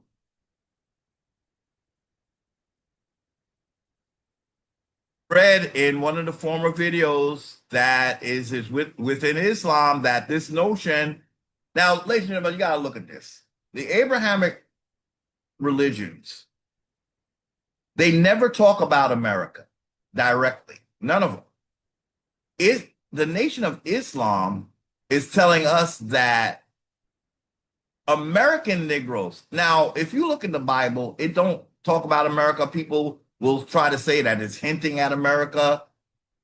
It's not explicitly naming America. And as we said, if you go to Dr. Tracy's video, which I linked in one of the last few videos, Dr. Tracy's talking about nothing in the Americas was ever promised to Abraham. Nothing in the Americas is described in the scriptures to be America. But Islam names America specifically, where Judaism does not, Christianity does not. Islam, in their writings, who is coming for your land, American Indians, specifically? Again, the Islam in the Middle East, they do not talk about America. But NOI, in their literature, they are explicitly naming America, and they're saying that 97% of us are to be brought to our doom. This is a Moorish religion in America, ladies and gentlemen. And that's what their prophecy for America is. No, there is no such prophecy in the Islam that's in the Middle East. There is no such prophecy in the Judaism, even of Israel. Ladies and gentlemen, there is a Moorish presence. When you see American Indians inviting Els and Bays to tell them what to do, please keep in mind, these folks are in America and they're following and this NOI American version of Islam that says American Indians are 97% of American quote unquote Negroes are to be brought to their doom. We looked at it, ladies and gentlemen. I showed it to you on screen. Ladies and gentlemen, that's the only religion that names us specifically. And Dr. Tracy said she has studied the scripture and she knows for a fact that none of the Americas are mentioned in the scriptures. It is Islam hiding.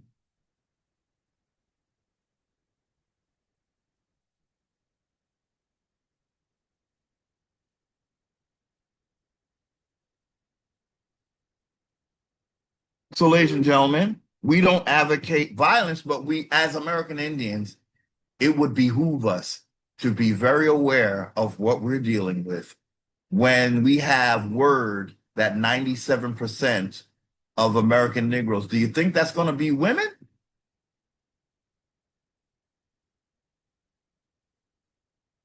In the prisons, I just told you, my brother is a former correctional officer. I asked him today, in all seriousness, my brother, can you tell me the race of those you saw on Rikers Island? And he basically very emphatically assured me, oh yes, those are Negroes. That's all that you see up in there. That's what a republic does to American Indians. That's what a republic allows. It's part of their infrastructure. Again, those guys, our brothers, are not in there just to look pretty. They are the disenfranchised oil in this wretched United States Republic ratchet ass engine. They are the oil sacrificed for this beast to continue to terrorize even the ones who are not incarcerated.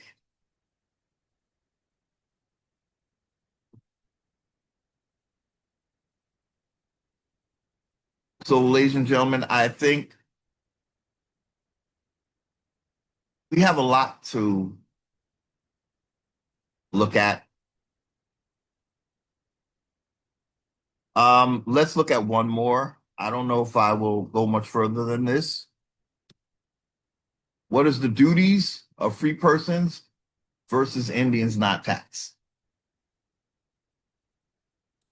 So, as we said, ChatGPT now titles my chats for me. And because I like this version of the printout, although I can't edit it, I like that it has the ChatGPT logo, sorry. And I like the way the text is formatted. So also when I print it out this way, it has my question included. Okay, so that's why I will let ChatGPT title my documents when I need them to look like this. But we want to establish the difference.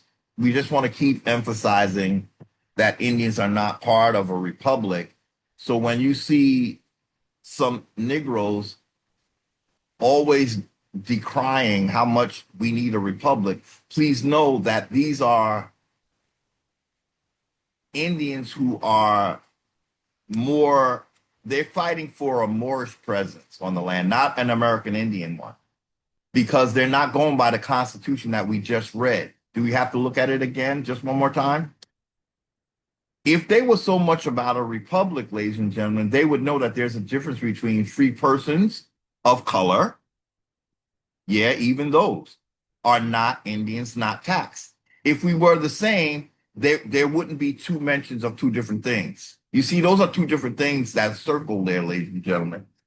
One of those things is counted to be taxed and represented in the republic. One of them is not. Can you tell me which one is not part of the republic, ladies and gentlemen? Because they don't have representatives. What do they have? Dictators. Even when blacks enter into this system, well, that's the only way they'll have us. They convert us into free persons of color. So they're not calling us Indians anymore. But when we're in the system, we're not represented. It might look like we are, but ladies and gentlemen,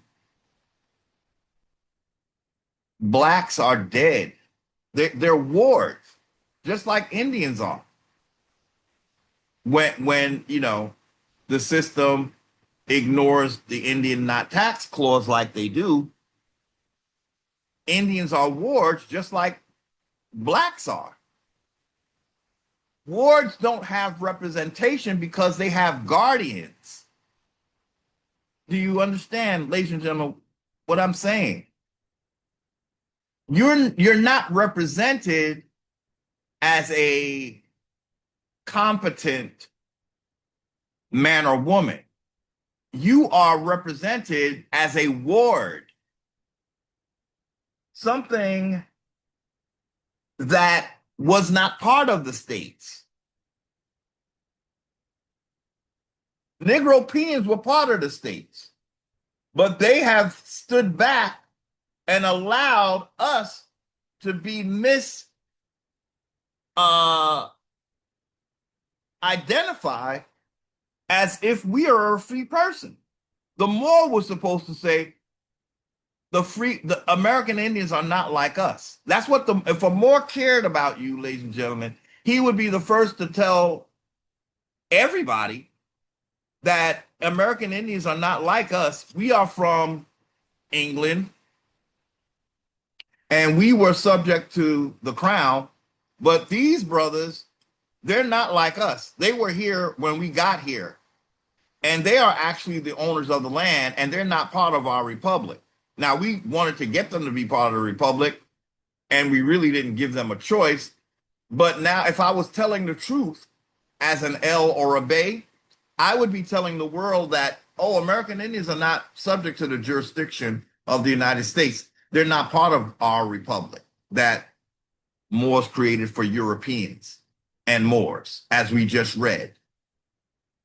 They keep allowing our identity to be misconstrued. That's what a Moor is doing, ladies and gentlemen.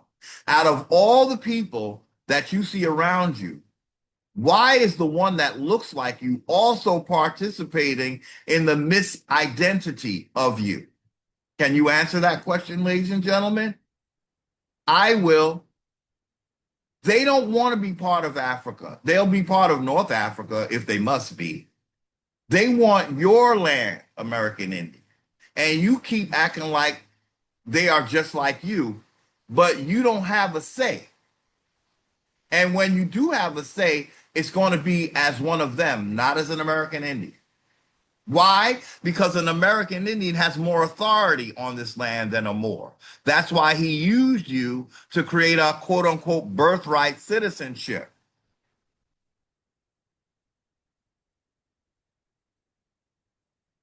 Okay, American Indians.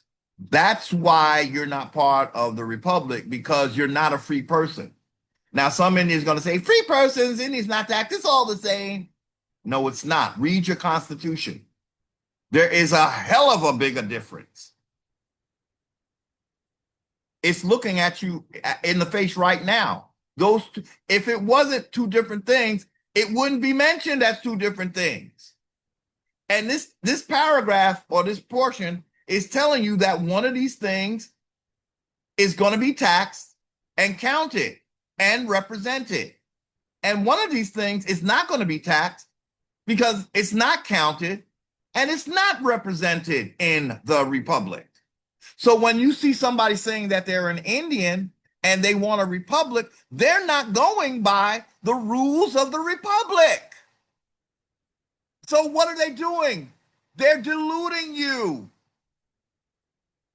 They're not going by a republic because they're still not trying to have Indians be a separate thing. They want you to join them in their republic. Because they know if you're not in their republic, you have more authority on this land, ladies and gentlemen. You need to go for your highest authority or you will always be a slave. I don't care if your slave master looks like you. That doesn't make it any better. In fact, that makes it worse.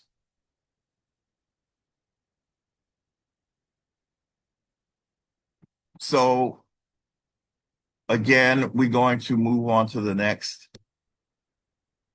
because we want to talk about the differences between those two things. So what are the duties of free persons versus the non-duties of Indians not taxed in this republic? So it asks, I'm not going to read all that. I don't think I need to read it. We just want to jump right in. It was my question. I wanted them to give me a 2-column differentiation between free persons and Indians not taxed that we just looked at in the Constitution. Okay, and this is what it is. A free person within the United States Republic is counted in the population for representation in Congress. That's what they mean. An Indian not taxed is excluded from the constitutional count under the original Article 1, Section 2, Clause 3. A free person in the Republic is subject to taxation by the government. An Indian not taxed is not taxed at all by the states or the federal because they're tribal. They are tribal. They're calling us tribal. We can be whatever we want, ladies and gentlemen. That's another thing. They can't define us. We don't have to call ourselves tribal. We could just call ourselves Americans. because they have tribal laws and we don't fall under their tribal laws. So they weren't supposed to make no damn tribal laws. They're supposed to make laws for United States citizens, and the United States citizens originally were supposed to tell them what kind of laws they wanted. But the United States just created federal Indian laws without consenting American Indians. Why? Because the civilized tribes are wards. They don't make decisions. Civilized tribes don't make decisions. They are given their laws because they are wards. A free person within the United States Republic, taxes help fund government operations, their government, courts, roads, military, and public services. Now imagine, ladies and gentlemen, we talked a little about this before. Imagine now the United States gets a whole influx of every American Indian as a United States citizen. Now, they're getting money from their citizens to fund courts, roads, military, government operations, public services, but they're getting a lot more money from these citizens that they created called United States citizens. So they become so powerful that they create a bunch of other, shall we say, not, we'll say unconstitutional enumerated functions. They were only supposed to have 19. But when they get all this income from the Indians that they grabbed, now we're paying taxes, but we don't have representation. Okay, yeah, we might use the roads, but in our communities, the roads are the last thing to get fixed. A lot of you can identify. There'll come a time when they break up the roads and they never fix them for like months. They break them all up because they're going to repave them, but it'll sit like that for like way too long. And the streets will be, they ruin the streets. Now, again, they're going to fix them, but they let it stay ruined for like weeks, maybe months before they finally pay. So they're fucking up your car, ladies and gentlemen. They're very slow in the quote unquote colored communities, although they're getting most of their income from people who are not even part of the republic. So in other words, the United States is getting funding outside of their citizenry. They're getting funding from United States citizens who were formerly private slaves or indentures, but now they're public slaves owned by the United States. And so the United States is getting a lot more. In other words,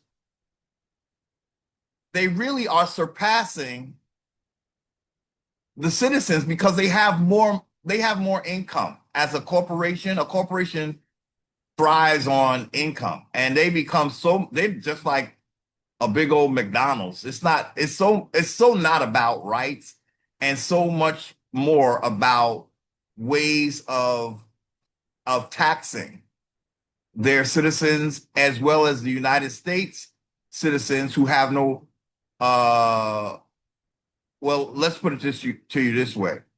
A United States citizen, especially if he's a colored person, he's not represented. Okay. Now, white people, they have like a dual citizenship because they were citizens of the state and they are United States citizens. So they have like a sort of wiggle room.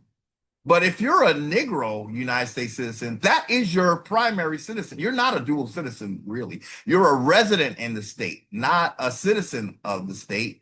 You're a United States citizen residing in the state. They won't say that to you, ladies and gentlemen, because they will lie. The Republic lies and has been lying to us.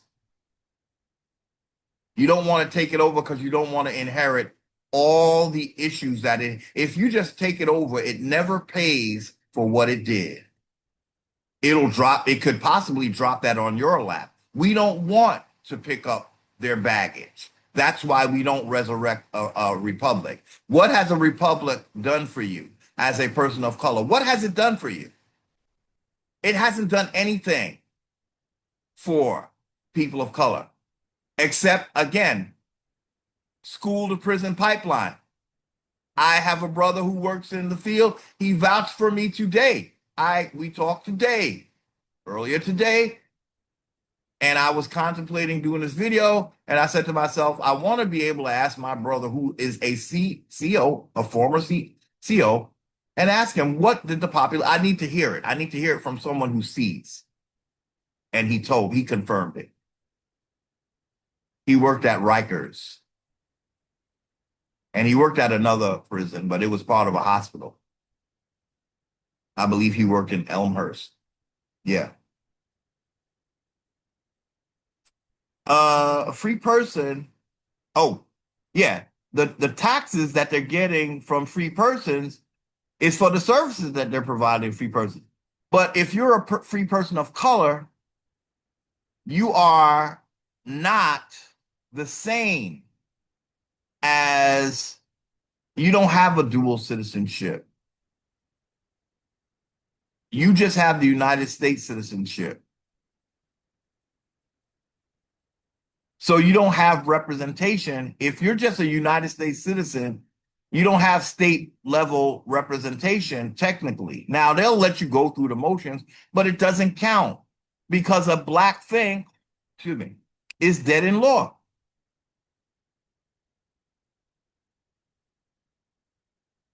Okay, so Indians not taxed, tribal obligations. You're not part of the republic. You got tribal obligations, and community responsibilities were generally directed toward their own tribal governments. Now, see, ladies and gentlemen, what's going to happen is that we have to assert that we are not limited to our tribes. If this is our homeland, we have much more say than just our tribes. But it won't be through a republic, ladies and gentlemen, because we did not create the republic. We read who created the republic. He said the Moors, to stop the fighting on the land, created a two-system government. The republic was for the Moors, and the democracy was for Europeans.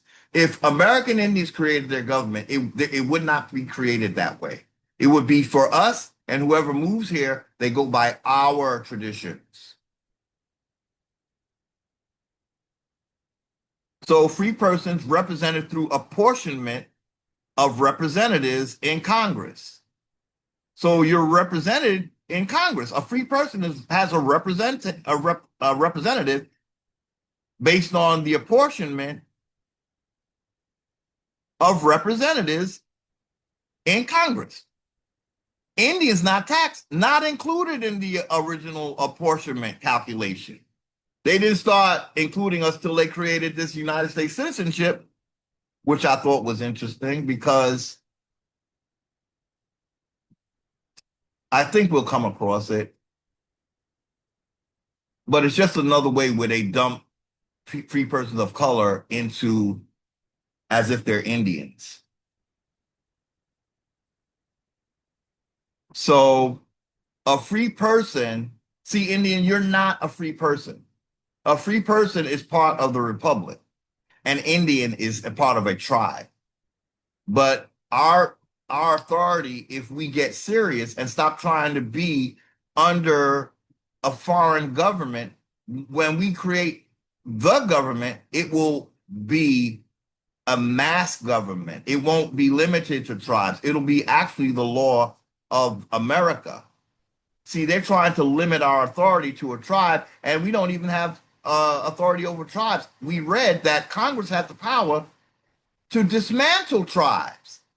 So you don't really truly have any authority over your tribes either, but that's what your work is. Your work is not to resurrect a republic. Your work is to start spreading your authority over anything that you didn't create, including a republic.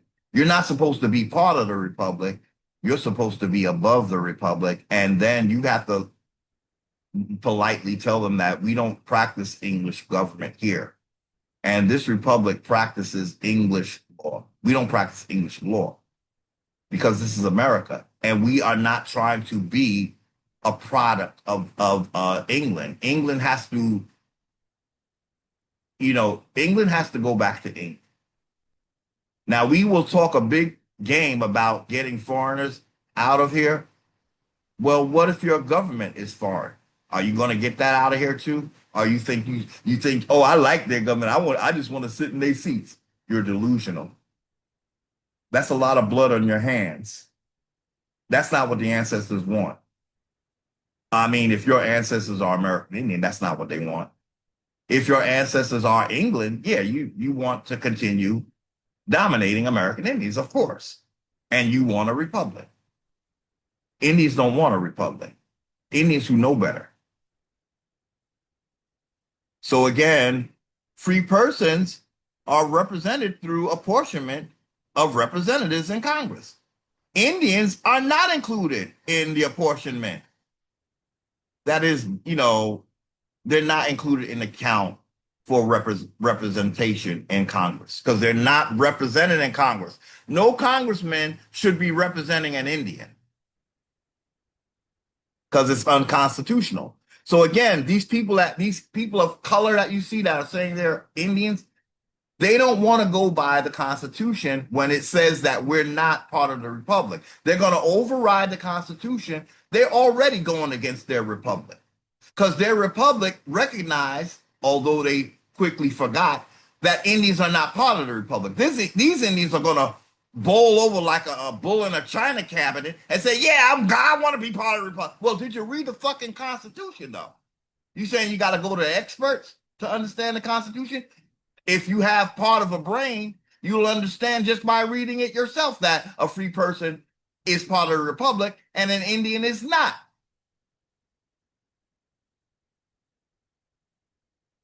So a free person in the republic,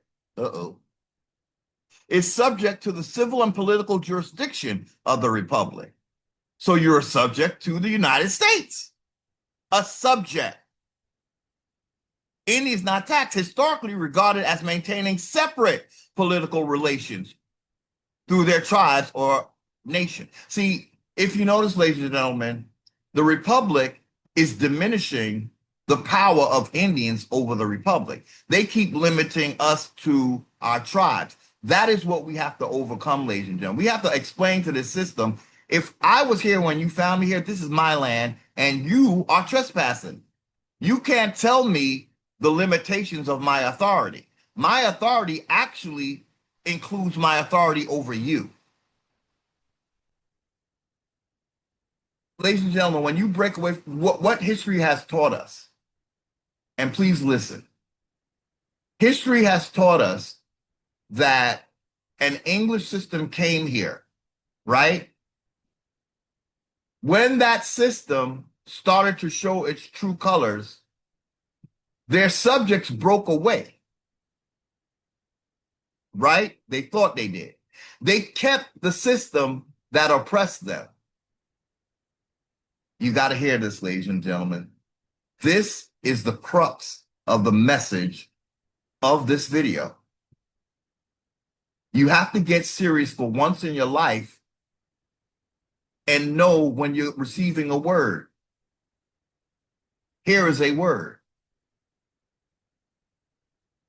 A system from England came here and quickly took over. It only had 13 quote unquote colonies, but before long, it took over our entire land. In other words, we just got stomped on.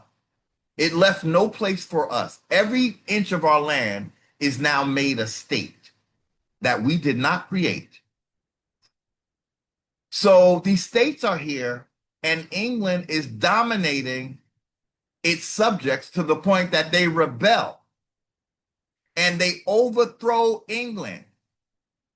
The problem is they never got rid of the English system, and England crept back in and took it over, ladies and gentlemen. So now we have white people saying, oh no, I don't want to be a United States citizen because something crept into the government and made me a United States citizen. If we learn from history, ladies and gentlemen, we'll see Even if you overthrow the quote unquote white people in government, this I guess is what Indians think is going to happen when they say they're going to take the republic. If you learn from history, you'll realize just changing the guard did not change the oppression. They kept the citizens, the immigrant citizens that were subjects to England, they kept the English system and it came back and bit them in the ass again. That's why everybody's unsatisfied right now. You have a rogue president doing whatever the hell he wants to do. Why? Well, number one, the immigrants don't belong here, but there's still a lesson here. You don't just fill the seats of a system that was oppressing you, because there's a high, if we learn from history, there's a high possibility that it will be retrieved by the very same people that brought it here. That is what happened to the immigrants. That is why white people are so unhappy. That's why white people are talking about MAGA. Something was taken from them, ladies and gentlemen, because they kept the oppressive system. They kept the model of the oppressive system, which was Congress, the Senate, the House of Representatives, a republic. They kept the system, and the system once again got hijacked. Now, American Indians want you to repeat the wash, rinse, repeat. Ladies and gentlemen, you need to start a new system. If we learn from history, we saw that it turned on white people. What the hell you think it's going to do to your Negro ass? This beast came back and captured white people because we're all subjects to the beast that created this system. And it belongs to that beast because the beast created it. When you try to get rid of a beast, you have to get rid of the whole kit and caboodle. You can no longer be lazy talking about you just want to take over the republic. And after a while, that republic is going to take over you like it already did, if you learn from history. These Indians think things is being done for them. I promise you, nothing is being done for them.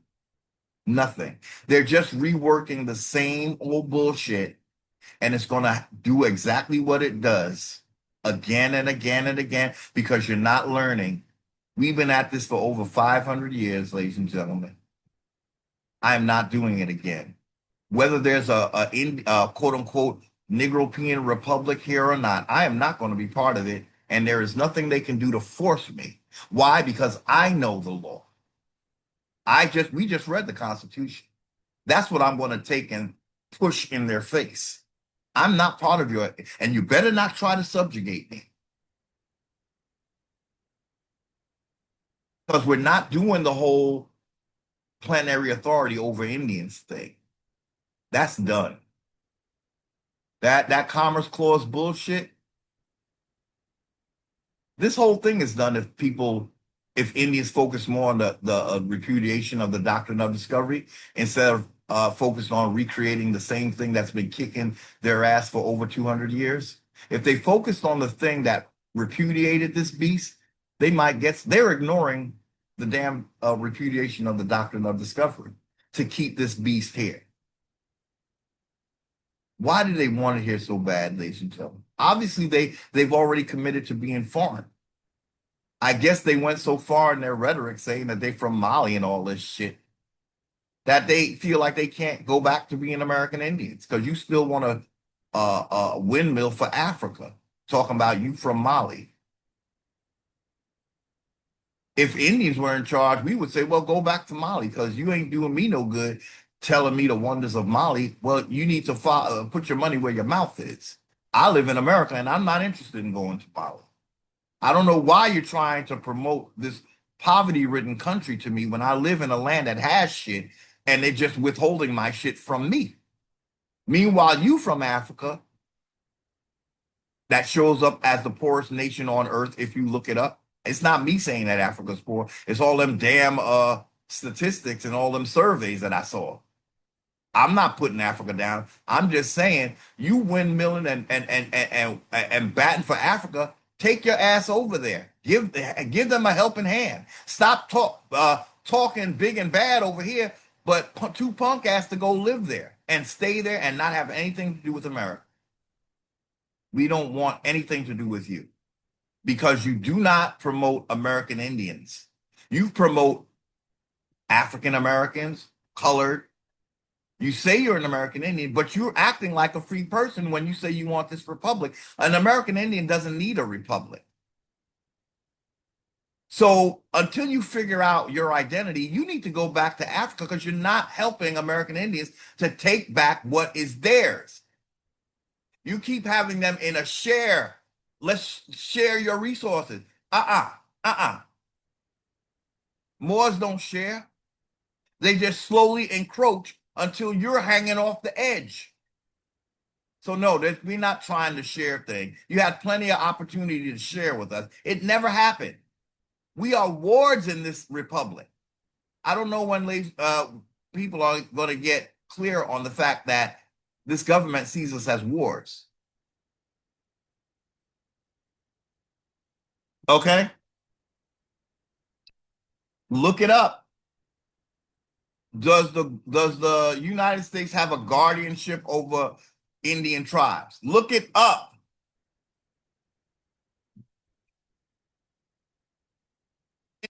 Indian law. Did the United States take the role of guardian over Indians? Now they might pretty it up and say, yeah, we're protecting them. That's a damn lie. You're controlling them. They don't need protection. So look up if the United States it has a guardianship over Indian tribes.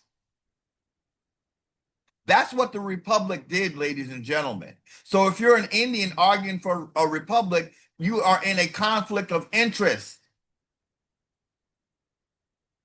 Know your lane. And if you can't be solid on one, you got to go. We need American Indians over here, not foreigners pretending to be American Indians and getting on their platforms and lying to us, telling that, oh, look, they doing it for you.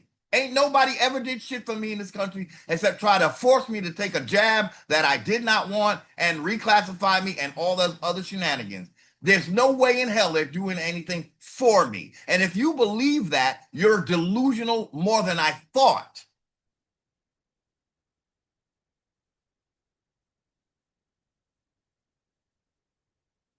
You're smoking too much of that shit. Free persons are subject to the civil and political jurisdiction of the Republic. Indians are not subject to the jurisdiction of the Republic. Now, they grabbed jurisdiction when they made that 14th Amendment, but we're not supposed to be citizens, so that's an easy fight. Where it gets a little tricky is because somehow they interpret the Commerce Clause to mean that they have plenary authority. No, you don't, because the Constitution didn't say you have plenary authority. We don't want your Constitution, but we are going to make sure you understand what it said before we get rid of you and the Constitution. When we say get rid of, meaning we're not going by it. We don't have to. And when you become an Indian not taxed, you will help to bring this beast that is using all your energy in your taxes against you. When you stop paying taxes into this beast, it can't use your energy against you anymore. And that will be one of the levying powerful blows levied at this beast.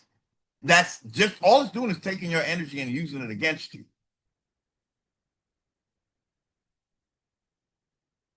Indians not taxed historically regarded as maintaining separate political relations. We're not under the jurisdiction of the Republic. Free persons participated in the population base used to determine seats in the House of Representatives. Ladies and gentlemen, can you read that, please, a few times? This is what people that want to re-establish the Republic, this is what they're ignoring in their ignorance. They don't know the difference between an Indian and a free person. They think they're both. We American Indians know we can't afford to be two things, especially when one of them is totally against us. That's a house divided. You can't be an Indian and a free person. A free person is a foreigner. An American Indian is indigenous to this land. You can't be both. You got to choose. You got to choose. So a free person participated in the population base used to determine seats in the House of Representatives. Indians not taxed are not included in that population base under the original constitutional language. So these people that want a republic, they're not going by the Constitution, ladies and gentlemen. You really need to see this because you will see that they're acting unlawfully. If they're claiming to be an Indian, they shouldn't be claiming to want a republic. So they're acting against their very own constitution. Now, it's not our constitution, it's their constitution. So they're already, or at the gate, they're unlawful, ladies and gentlemen. At the gate, they are unlawful. In their own system, they're unlawful. Because if they're saying they're American Indian, they're not included in that population base under the original constitutional language. We read the language earlier in this video. It's Article 1, Section 2, Clause 3. Indians are not counted for representation, and they're not taxed. They're not enumerated. So they're not included in the free persons population base under the original Constitution language. It's still original. It's still there. It's not just original. It didn't change. What they're trying to do is override Article 1, Section 2, Clause 3 with the Commerce Clause. Because they're using the Commerce Clause to say that they have plenary authority. They don't have plenary authority. What it is they know that American Indians are not doing shit, so they're going to just pull us into their jurisdiction. We have to start doing shit. What's the shit we got to start doing? We got to start writing, telling them we're not part of this. Look at your damn Constitution. We got to write these congressmen. We got to write the Senate. We got to write the Supreme Court. We got to tell them that we're not part of your system anymore. And we're telling you that. You don't have a right to send no army to me because you got to look at it says Indians are not included in the population base under the original constitutional language. This is what we got to tell these folks because they are busy not going by their own constitution. These Indians that want a republic, they're not interested in the Constitution. They're upholding this foreign entity come hell or high water, even if it means going against the Constitution. That means they're coming for your birthright, American Indians. If they're willing to break the Constitution, that means they're coming for your birthright. I mean, they've taken it, but they want to continue acting like you are part of a system that you're not supposed to be part of. Why? We just read. Indians not taxed are not included in the population base under the original. So our population is different from the free persons population.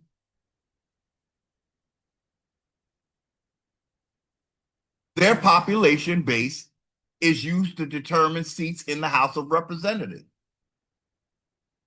United States citizens, no, I can't even say that about United States. Let's just say free persons, their population is used to determine seats in the House of Representatives. So they're only counting free persons.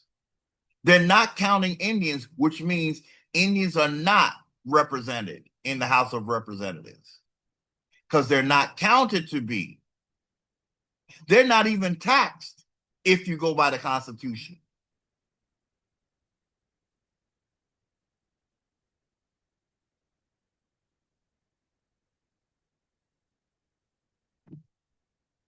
Free persons could vote if otherwise qualified under the laws of the time. Indians not taxed. Tribal members often had different political relationships, and many were. Why? Now, see, now they're trying to half-ass us. See, this is what ChatGPT does every now and then. If you're not represented, ladies and gentlemen, you shouldn't be voting. You understand? Now look at the one we just read and look at how what they put it under Indians not taxed. Look at how that doesn't make sense. You just told me I'm not included in the House of Representatives, so why would I be voting? They said tribal members often had different political relationships and were not considered participants in the state political system. It wasn't often, it was a constitutional foundation. It wasn't that it was often. It's always. It's supposed to always be that we're not counted for representation in Congress. So this part sounds a little weak to me, but ultimately it's saying we're not considered participants in the state political system. We're not part of the state, ladies and gentlemen. To be in a republic, you have to be part of the state populace or population. If you're not counted in that population, you're technically not part of that state because they're not counting you. They got to count their free persons. They're not supposed to count Indians not taxed. You got Indians out there telling you about, I want to go by the law and I'm civil and I'm this and I'm that. You're not going by the Constitution. I don't care how much legal experience you have. You're obviously not going by the Constitution. Not the full-on American Indian position. You're not standing solid in the American Indian position. You have one foot claiming you're an Indian and the other foot pulling the rights of a free person. You can't have both. So again, ladies and gentlemen, you get Indians get on their platform to tell you how much credentials they have in the legal field and how legal they are. Then why aren't you going by the Constitution? Why don't you see that American Indians are not part of the Republic? Because you're a fraud. You have to be. You have to be. It's not me. It's you showing yourself. If you are a legal expert or you were a paralegal, then you're not reading the Constitution correctly. Because Indians were not part of the state. How do you get on your platform and tell Indians that they got to go create a state trust? They're not part of the state. They shouldn't have licenses because they're not part of the state.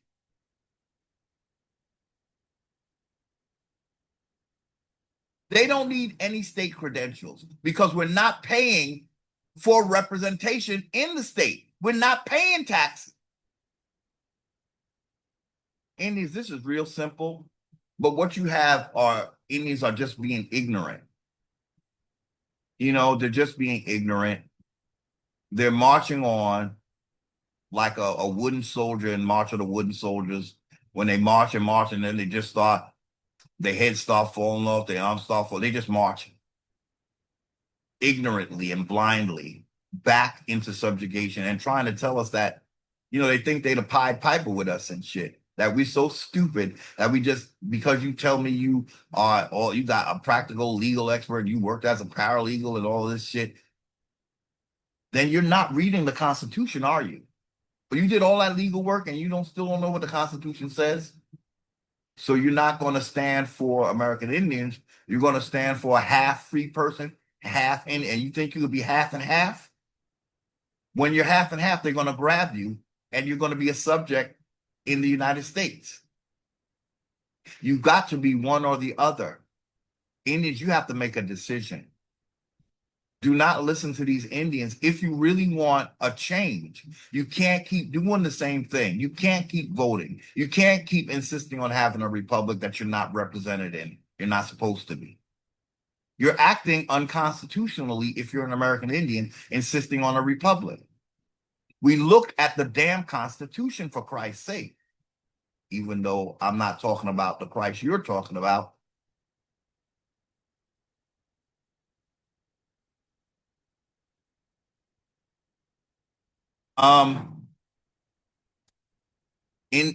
Free persons owed allegiance and civic duties to the republic. Indians not taxed historically owed duties primarily within their tribal communities and tribal governments. We are not part, I don't know how many ways it takes, but as you see, I am willing to go through every way. I don't have a lot of followers. I get on my platform because I feel this is my duty to Indians who Indians have to have a way out. And I'm here, I guess, that voice that's going to always tell Indians there is another way for you. Your foreign lookalikes don't want you to take that way because then you'll have more authority than they do. The whole goal of colonization is to take away your full authority and replace it with a half-ass authority that tells you, oh, you have control in your tribes, but I came on your land and I'm taking over everything around your tribes and your tribes as well. That's the killer diller right there, ladies. It'd be, I'm not gonna say it'd be the best thing, but it would be a start if you actually had this thing that we're reading about tribalists and tribal that. The United States has even taken over that. They're saying they can take away your whole tribe. Now they're saying you have authority in your tribe, but this republic is actually taking control over your tribe. Now an American Indian gonna say, well, if I own the republic, I'm not gonna let it take control of your tribe. Then you're not an Indian. You see, you can't be both. So don't tell me when I get in the republic, I'm going to support your tribe. Well, you're supposed to be as an Indian, you're supposed to be in the tribe, not in the republic. You don't get your authority from a republic. You get your authority from your birthright. If you don't know that, why don't you just stop? Just stop. Stop spreading misinformation.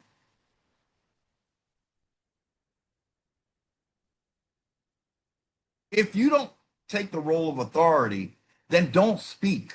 If you have to invite Moors to who are from North Africa to try to teach you how to be a boss in your country, just don't do it. He's talking about he's from North Africa. He need to go over there. That's where he's from. He's over here telling you how to be a boss, and he's not even telling you the right way. He thinks that Trump is going to give you what the corporation stole from you. If he did that, he wouldn't be here.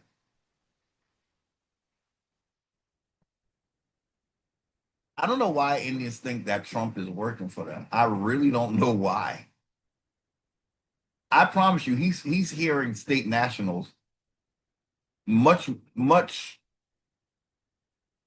I can't even say much more because what voice do we have out there speaking for us? None. It's just a lot of YouTube people, but they're not trying to write this president with common sense or constitutional you know acumen. What's that when you have expertise in the Constitution? Because if you go by the Constitution, again, you would insist that we're not part of the republic. But you go on to Donald Trump and saying, I want to be part of the republic. So you can't be an American Indian. Don't call yourself an American Indian if you're not acting like an American Indian. You're a free person that has dark skin and think that you could be an American Indian, but you just don't want us to stand in our authority. So you got to be both. We don't need a half and half. We need a full-fledged American Indian fighting for the best interest for only American Indians, not for free persons and for immigrants and all of that. You have to be solidly for American Indians. You can't be fighting for a republic. This republic already overstepped over your bounds. You got to check this republic, not be part of it. If he can become part of it, then we can check it. No, no. Again, that republic has blood on its hands all over the damn world.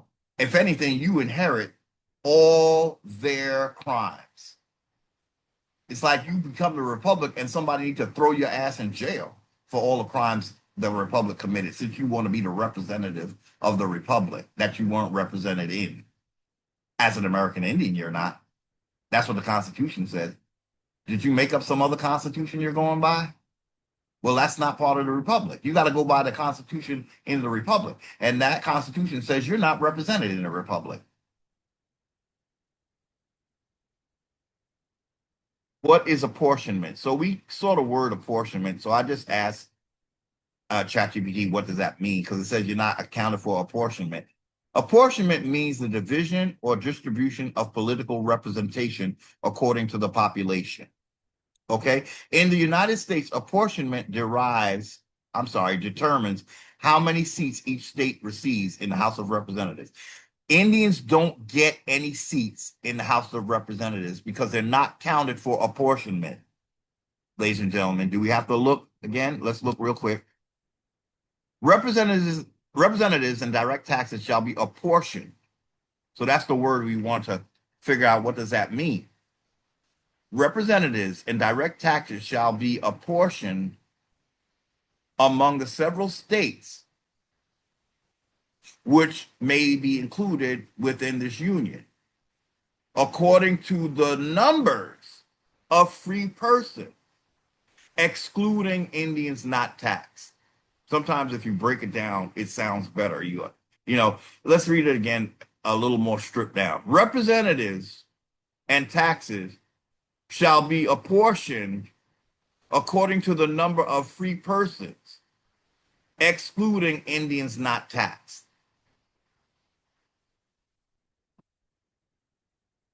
So we wanted to look up apportioning. So let's read. Apportionment means the division or distribution of political representation according to the population. Indians are not counted in this population to be taxed for representation. I'm sorry, to be taxed or for representation. In the United States, apportionment determines how many seats. So apportionment is how many seats, determines how many seats each state receives in the House of Representatives. Indians are not represented in the House of Representatives. Here is a simple example. State A equals 1 million people. State B equals 500,000 people. So state A would generally receive more representatives because it has a bigger or larger population.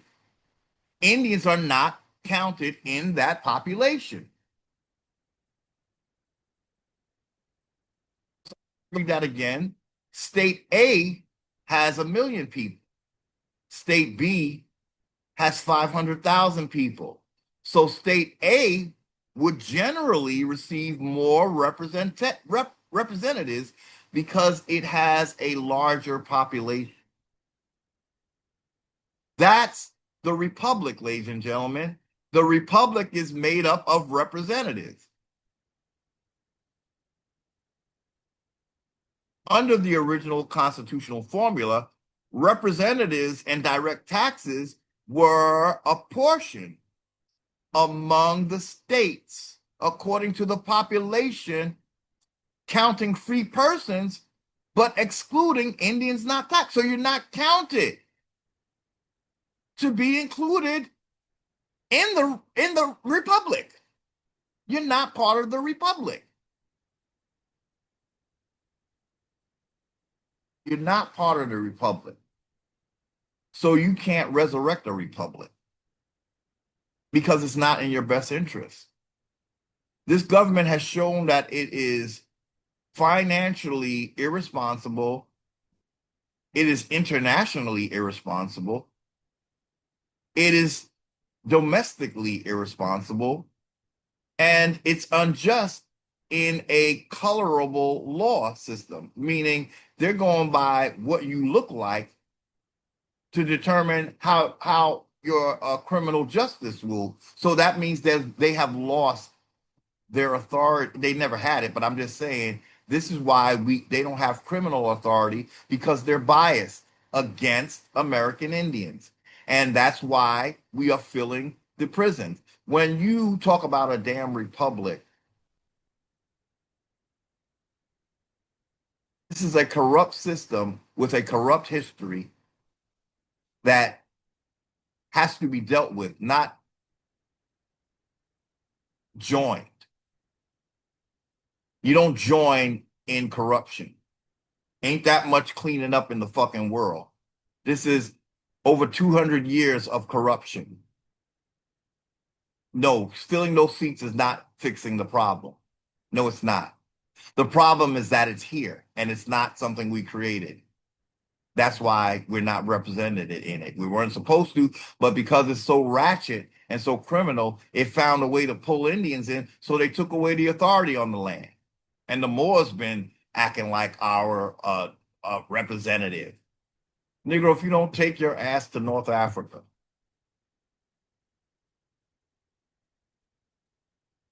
So under the original constitutional formula, I don't know why they keep saying original, ladies and gentlemen, because the Constitution is still the same. It's just that they're interpreting it in all kinds of crazy ways. So it's not, it's the only formula, not the original formula. Representatives and direct taxes were apportioned among the states. What apportion again? Let's see. Divided or distributed, you know, of political representation, division or distribution of political representation according to the population. So direct taxes were according to the population of the states, counting free persons, but not counting Indians. Indians are not free persons. See, there's the difference again. When you ask yourself, well, what's the difference between an Indian and a free person of color? Well, first of all, a free person of color is unconstitutional because there's no such thing as a free person of color. So what does that mean? That means automatically you're bringing in all races of foreigners if you participate in a republic, because the republic doesn't say anything about, you know, the colors of the free persons. That they just made up free persons of color because that's how bad the republic is. It can creep in terms that are not in the Constitution and everybody run with that. Nobody checked this system. It was never meant to be checked. When you ask yourself why or how is a free person not the same as an Indian? Well, we saw that there's two different references. If they were one and the same, it wouldn't be mentioned as two different things. Let's read it again. Representatives and direct taxes were apportioned among the states according to population, counting free persons, but not counting Indians not taxed.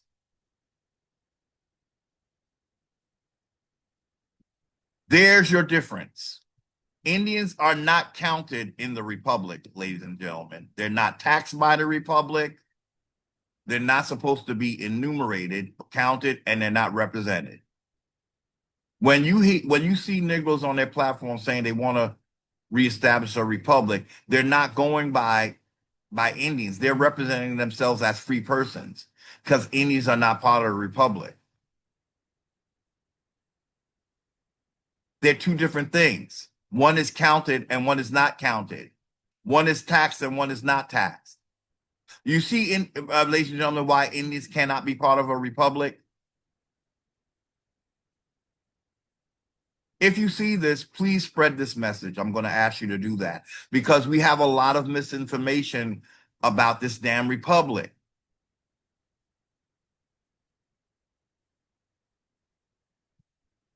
Look at the difference between a free person and an Indian not taxed. We have Indians, again, who want to be both. You cannot be both.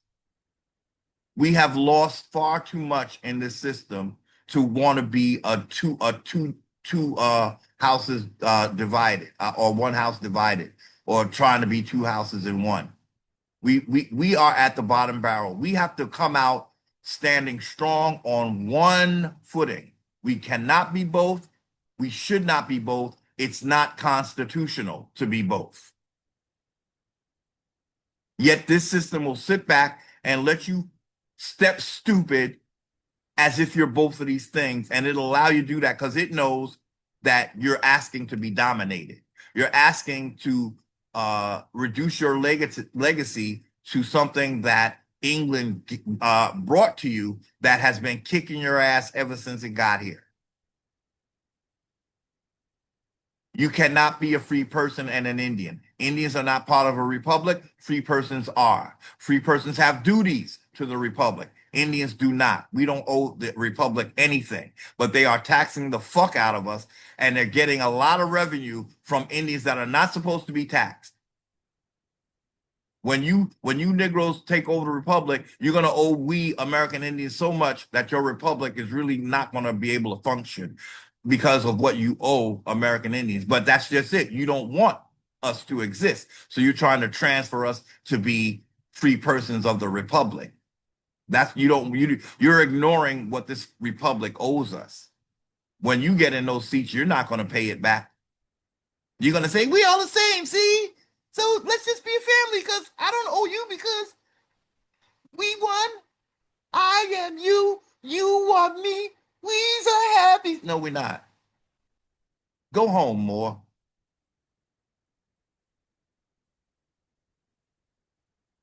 Representatives and direct taxes were apportioned among the states according to the population. I'm sorry, according to population, counting free persons and excluding Indians not taxed. That's the Republic, ladies and gentlemen. The Republic doesn't count Indians because they're not part of the Republic. I'm trying to say it in every way I know how. This meant that the population used to allocate congressional representation did not include the constitutional category of Indians not taxed. Can we read that again? This meant that the population used to allocate congressional representation and to tax did not include the constitutional category of Indians not taxed. This entire system is ignoring Indians not taxed. And for that, we don't want this system. We're not asking, oh, could you please see us? We're going to say, you're guilty of aiding and abetting in us not existing. Although we're right there mentioned, you act like that's just something we said. That's why we don't want you here. You are full of fraud and you're biased against American Indians because you didn't even give us what we were supposed to have. But you wouldn't do that because you don't belong here because we didn't invite you here. You came here as a thief, seizing lands of the quote unquote heathen.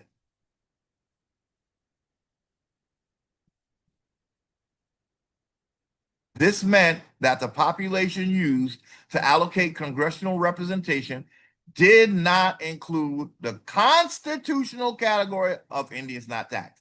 That means these Negroes that's telling you that they're Indians are going against the Constitution to create a republic of American Indians. We were never a part of the republic. The solution is not to just become the republic because the republic owes us, they owe us compensation to the tune of years. So the republic should be defunct because it won't have anything after it gives us everything it stole. We don't need a republic. We just needed to return everything it took from us and go home to England. Simplified constitutional contrast. Included for apportionment, free persons. Excluded from apportionment, Indians not taxed. Included for apportionment, population used to allocate House seats. Excluded from apportionment, not used to allocate House seats. We don't have seats in the House. We're not used to allocate seats in the House of Representatives.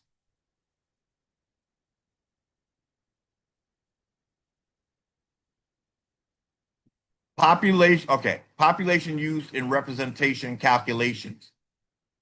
That's included for apportionment. They're talking about free persons. Indians excluded from apportionment, not included in representation calculations.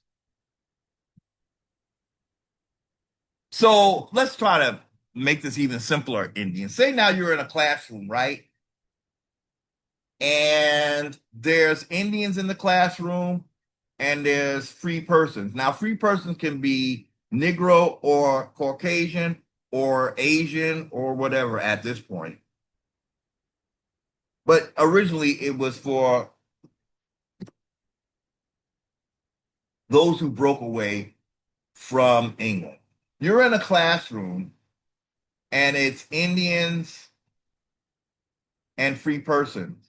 And the teacher has to count to see, let's see, who has to pay to go on a trip to Great Adventure and who doesn't have to pay. This is not the best example, ladies and gentlemen. But what I'm saying is, if she counts you, you have to pay. If you're not counted, you don't have to pay. Okay? That's an oversimplified, it's not the best example. Or let's try it a different way. You're in a classroom. You're Indians and you're all mixed in among free person kids. And the teacher is going to buy a class pet. But she's going to count the students that have to contribute to pay for that pet. And she's not going to count the Indians. Only the free persons are going to have to pay for everything in the classroom. The reasoning was because Indians, it would be like the school is on their land. They don't have to pay because the school is on their land. Technically, the school owes the Indians, the families of the Indians, just to be on that land. They should be paying or compensating the Indians in some way or another. Part of it is that the Indians don't pay for shit. But you would say, well, how will the Indians live if, they're not paying for anything? Well, it would be the rent. That's how. Compensation. So we have a group of Indians on YouTube saying, oh, we want to be part of the free persons and pay. Why? When the Republic owes you. Why should you pay into the Republic when the Republic owes you? If you keep taking the place of colonizer, you ain't going to get representation because you're going to confuse the issue. And that's why Moors get away with a lot of their shit, because Indians are so willing to step into those shoes. There's a lot of blood on those heels. A lot of blood on those shoes. You don't just jump into somebody's shoes because they look like you. That's the ignorance of these folks. They think just because the person look like them, they can just have them there talking all this bullshit about a republic. Following. All I see Indians doing is following. Following. Foreigners, because they refuse. They want so much nationhood in this republic, but they refuse to acknowledge that there's a difference in nationality. People can look the same and not be of the same nation. But that's not what these ignoramuses think. They say, when somebody look like me, that means he automatically my friend. That's the simple-mindedness that got us into this predicament in the first place. We got to get a little more keen on shit, ladies and gentlemen. So, I'm not sure I like the way this one, because they need to say free persons, okay? And they're not, but free persons population connected to federal and state taxation system. Indians population is outside those taxation systems. I don't know how much more simpler this can be said. I really don't.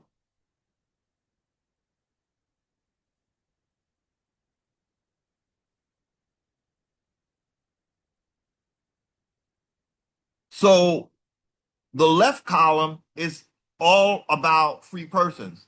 The right column is what Indians are supposed to be, according to the Constitution, even. Now, again, Indians, when we really swing into action, we have to reject the system. Why? Because it was an affront to our ancestors. There's no minimizing the damage. Again, no Jew would ask for Nazis to rule over them.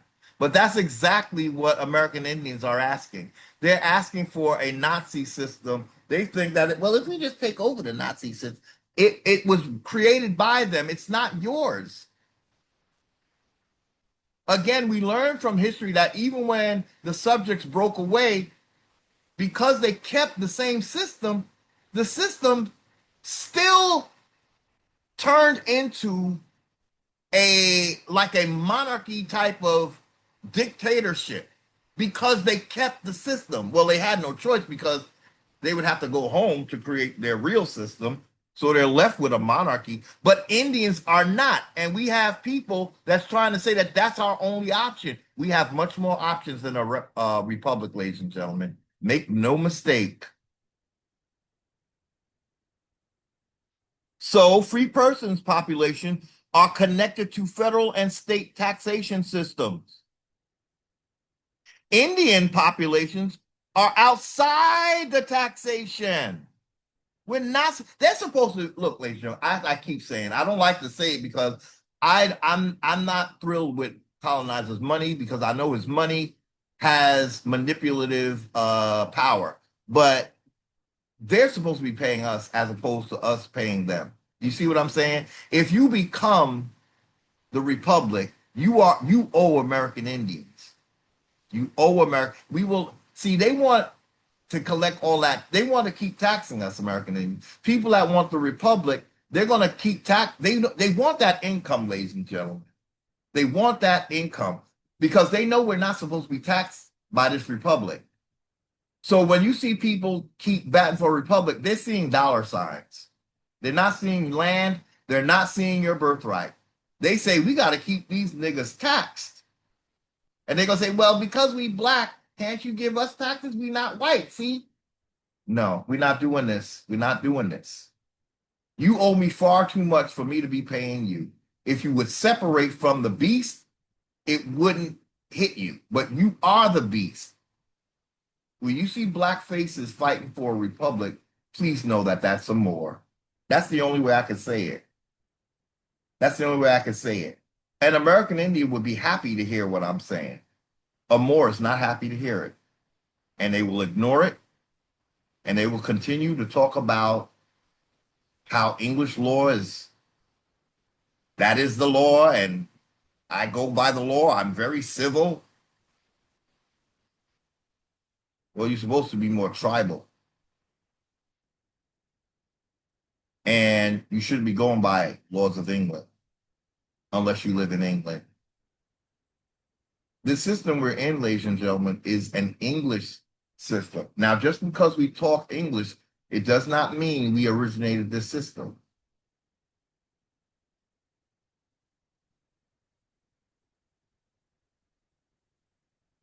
So, simple summary. Historically, the Constitution distinguished between persons counted for representation and taxation and Indians not taxed who were not counted for those purposes. Ladies and gentlemen, that is what Indians are supposed to be. That's their first line of Call of Duty. The next, we got to separate from this beast, and next we got to peacefully ask it to return where it came from. Because it owes us for what it did to us. What did it take from us? It didn't take money from us, ladies and gentlemen. It took all of our land and plops what they call states on. They didn't leave us 1 square inch of this land to have authority over. They took authority over our entire land mass. That is a political genocide. If I don't have a footing on my land because there's all these states and I don't have one place that I can call what they would say Indian territory, but every inches a state, that means you have taken me off my land and I'm standing in a fictitious entity that you created when my feet are on my land. I'm not on your state. Your state fell on me. Historically, the Constitution distinguished between persons counted, free persons counted for representation and taxation. It distinguished us from Indians not taxed who were not counted for representation in Congress and taxation. Is that sounding like a foreign language? Yeah, to a Moor, this goes in one ear and out the other. They just march delusionally forward in their delusion. They just ignore you, American Indians. They just ignore you. There is no argument against this. If they know that if they open this up and act like we exist, that we start to get our land back. And that's what they're not trying to do. And they're going to tax us in this republic. Because they can say, now that we black, can you keep sending us your taxes? No.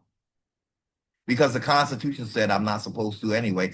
That I'm not going by your Constitution. You will be going by it, but I won't be going by it. Because I'm the authority.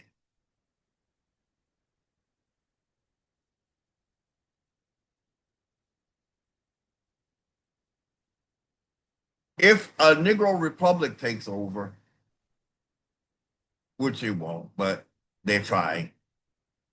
One of the other things that American Indians are going to demand, you're going to let all them Negroes out of that prison, and you're going to pay for everything that was taken from them. You're going to pay for them and us. You want to be a republic? Get that wallet out, baby.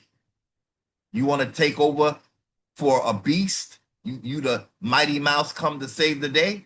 Okay. I'm not going to be part of your republic because I know who you are. You're not representing my ancestors.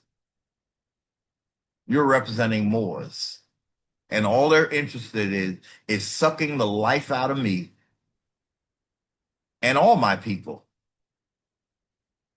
So, ladies and gentlemen, these Negroes that you see want a republic, if you want any kind of justice, you're going to tell them let every Negro out of prison and start paying for their expenses because that's what the republic owes, not just the prisoners, every Negro that was misclassified Negro.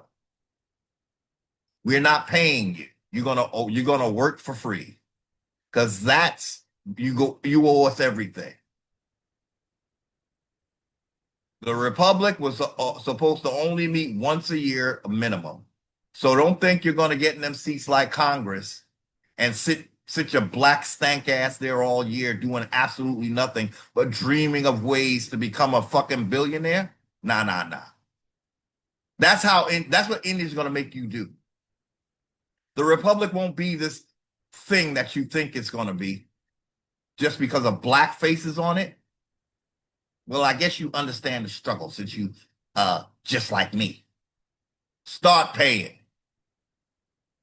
And they're listening and say, I ain't doing that. Yeah, now we're talking. That's the whole point. You ain't supposed to be doing that. If you get your nigga ass out the way. Yes, ladies and gentlemen, I'm mad. And I'm gonna speak how I want to speak.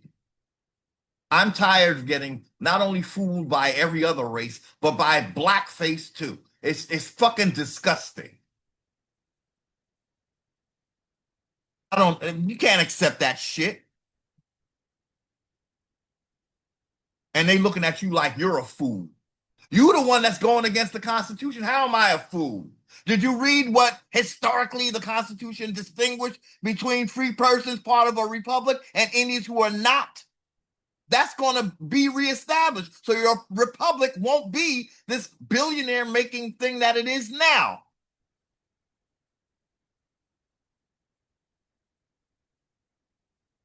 And if you should get somehow this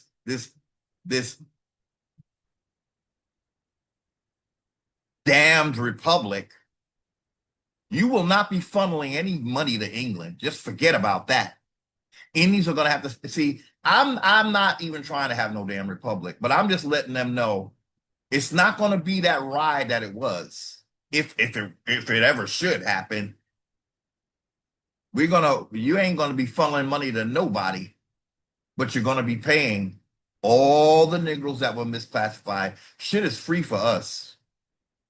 So you're gonna have to stay connected to, I guess, the monarchies that control this thing so that they can give you what they owe, I guess. So you just be a clearinghouse to, I don't know, provide the reparations. I told you, ladies and gentlemen, state nationals are looking to get there. Now, these are foreigners.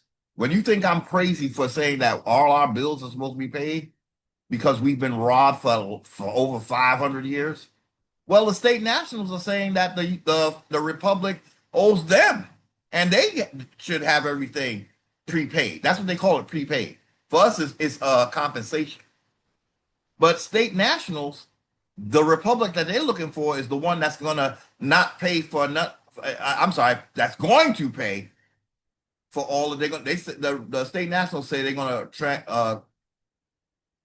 to convert the national debt into a national credit. That's what the white state nationals are doing. That's what their republic looks like. You see? Now, again, we say they shouldn't be here because this is not their land, but look what they're going for. You don't think American Indians are owed that and much more?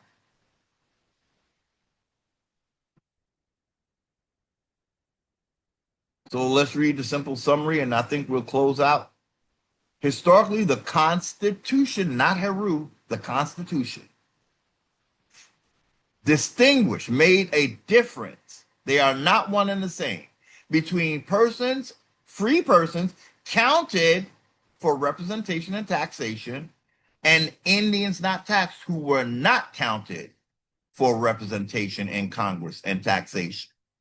The practical effect was that the category Indians not taxed was excluded from the original apportionment formula used to determine representation in Congress. We were not represented in Congress. And direct taxation among the states. It was no taxation. It didn't say Indians not taxed directly. It says Indians not taxed, period.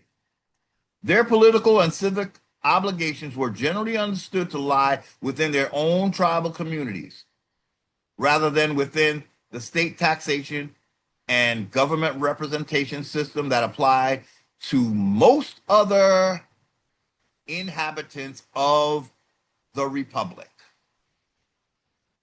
Now, we weren't even inhabitants, but because they took over every inch of our land, I guess they saw us like other inhabitants because we had no land, ladies and gentlemen. The republic took over with the states.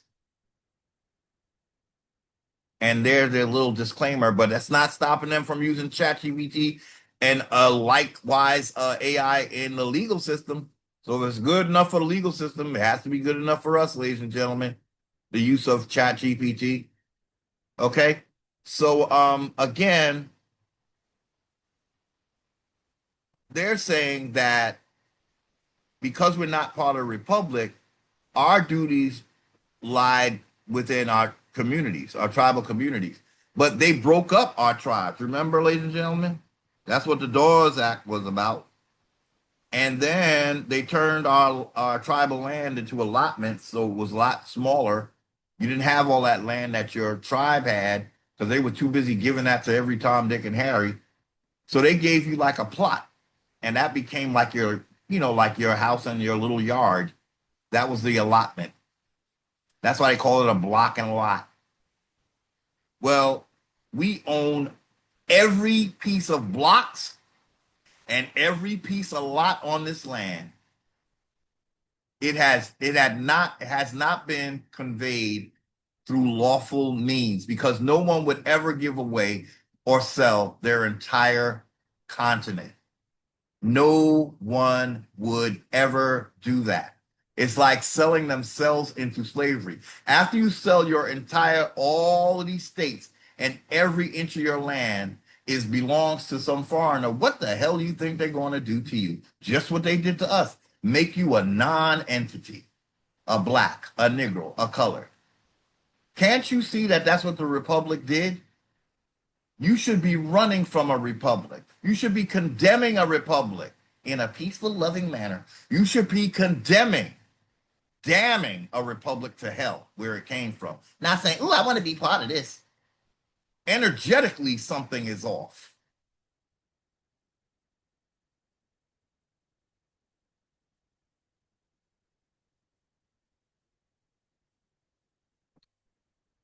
You don't take the place of Satan so you can live in hell. Okay? Nobody wants to live in that, right? So just changing the occupant, if you're still in hell, no, no. You got to dump the whole thing. You got to dump the whole. That's what your Bible said. Throw the whole hell, right? Throw it away.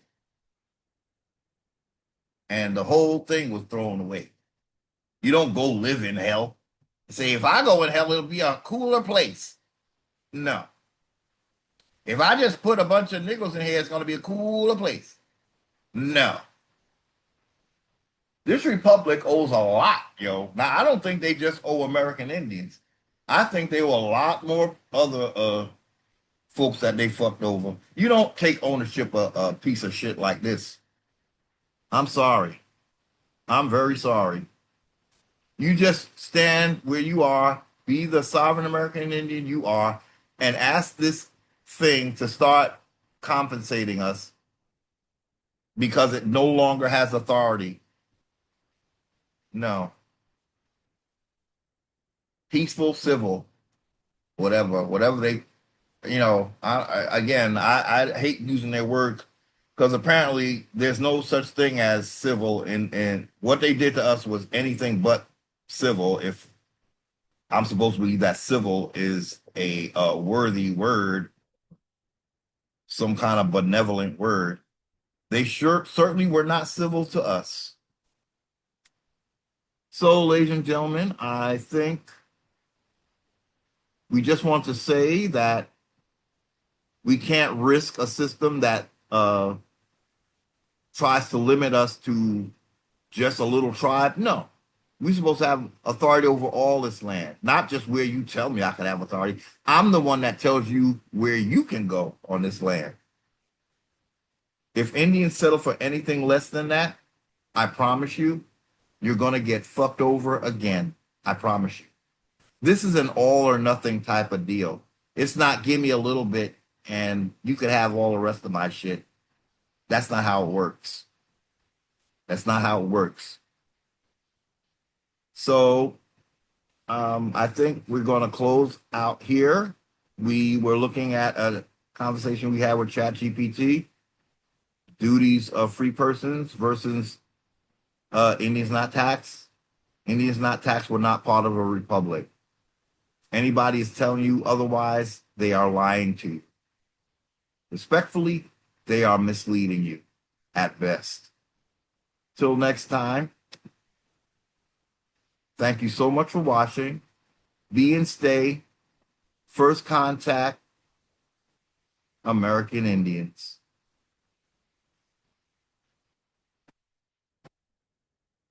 May the ancestors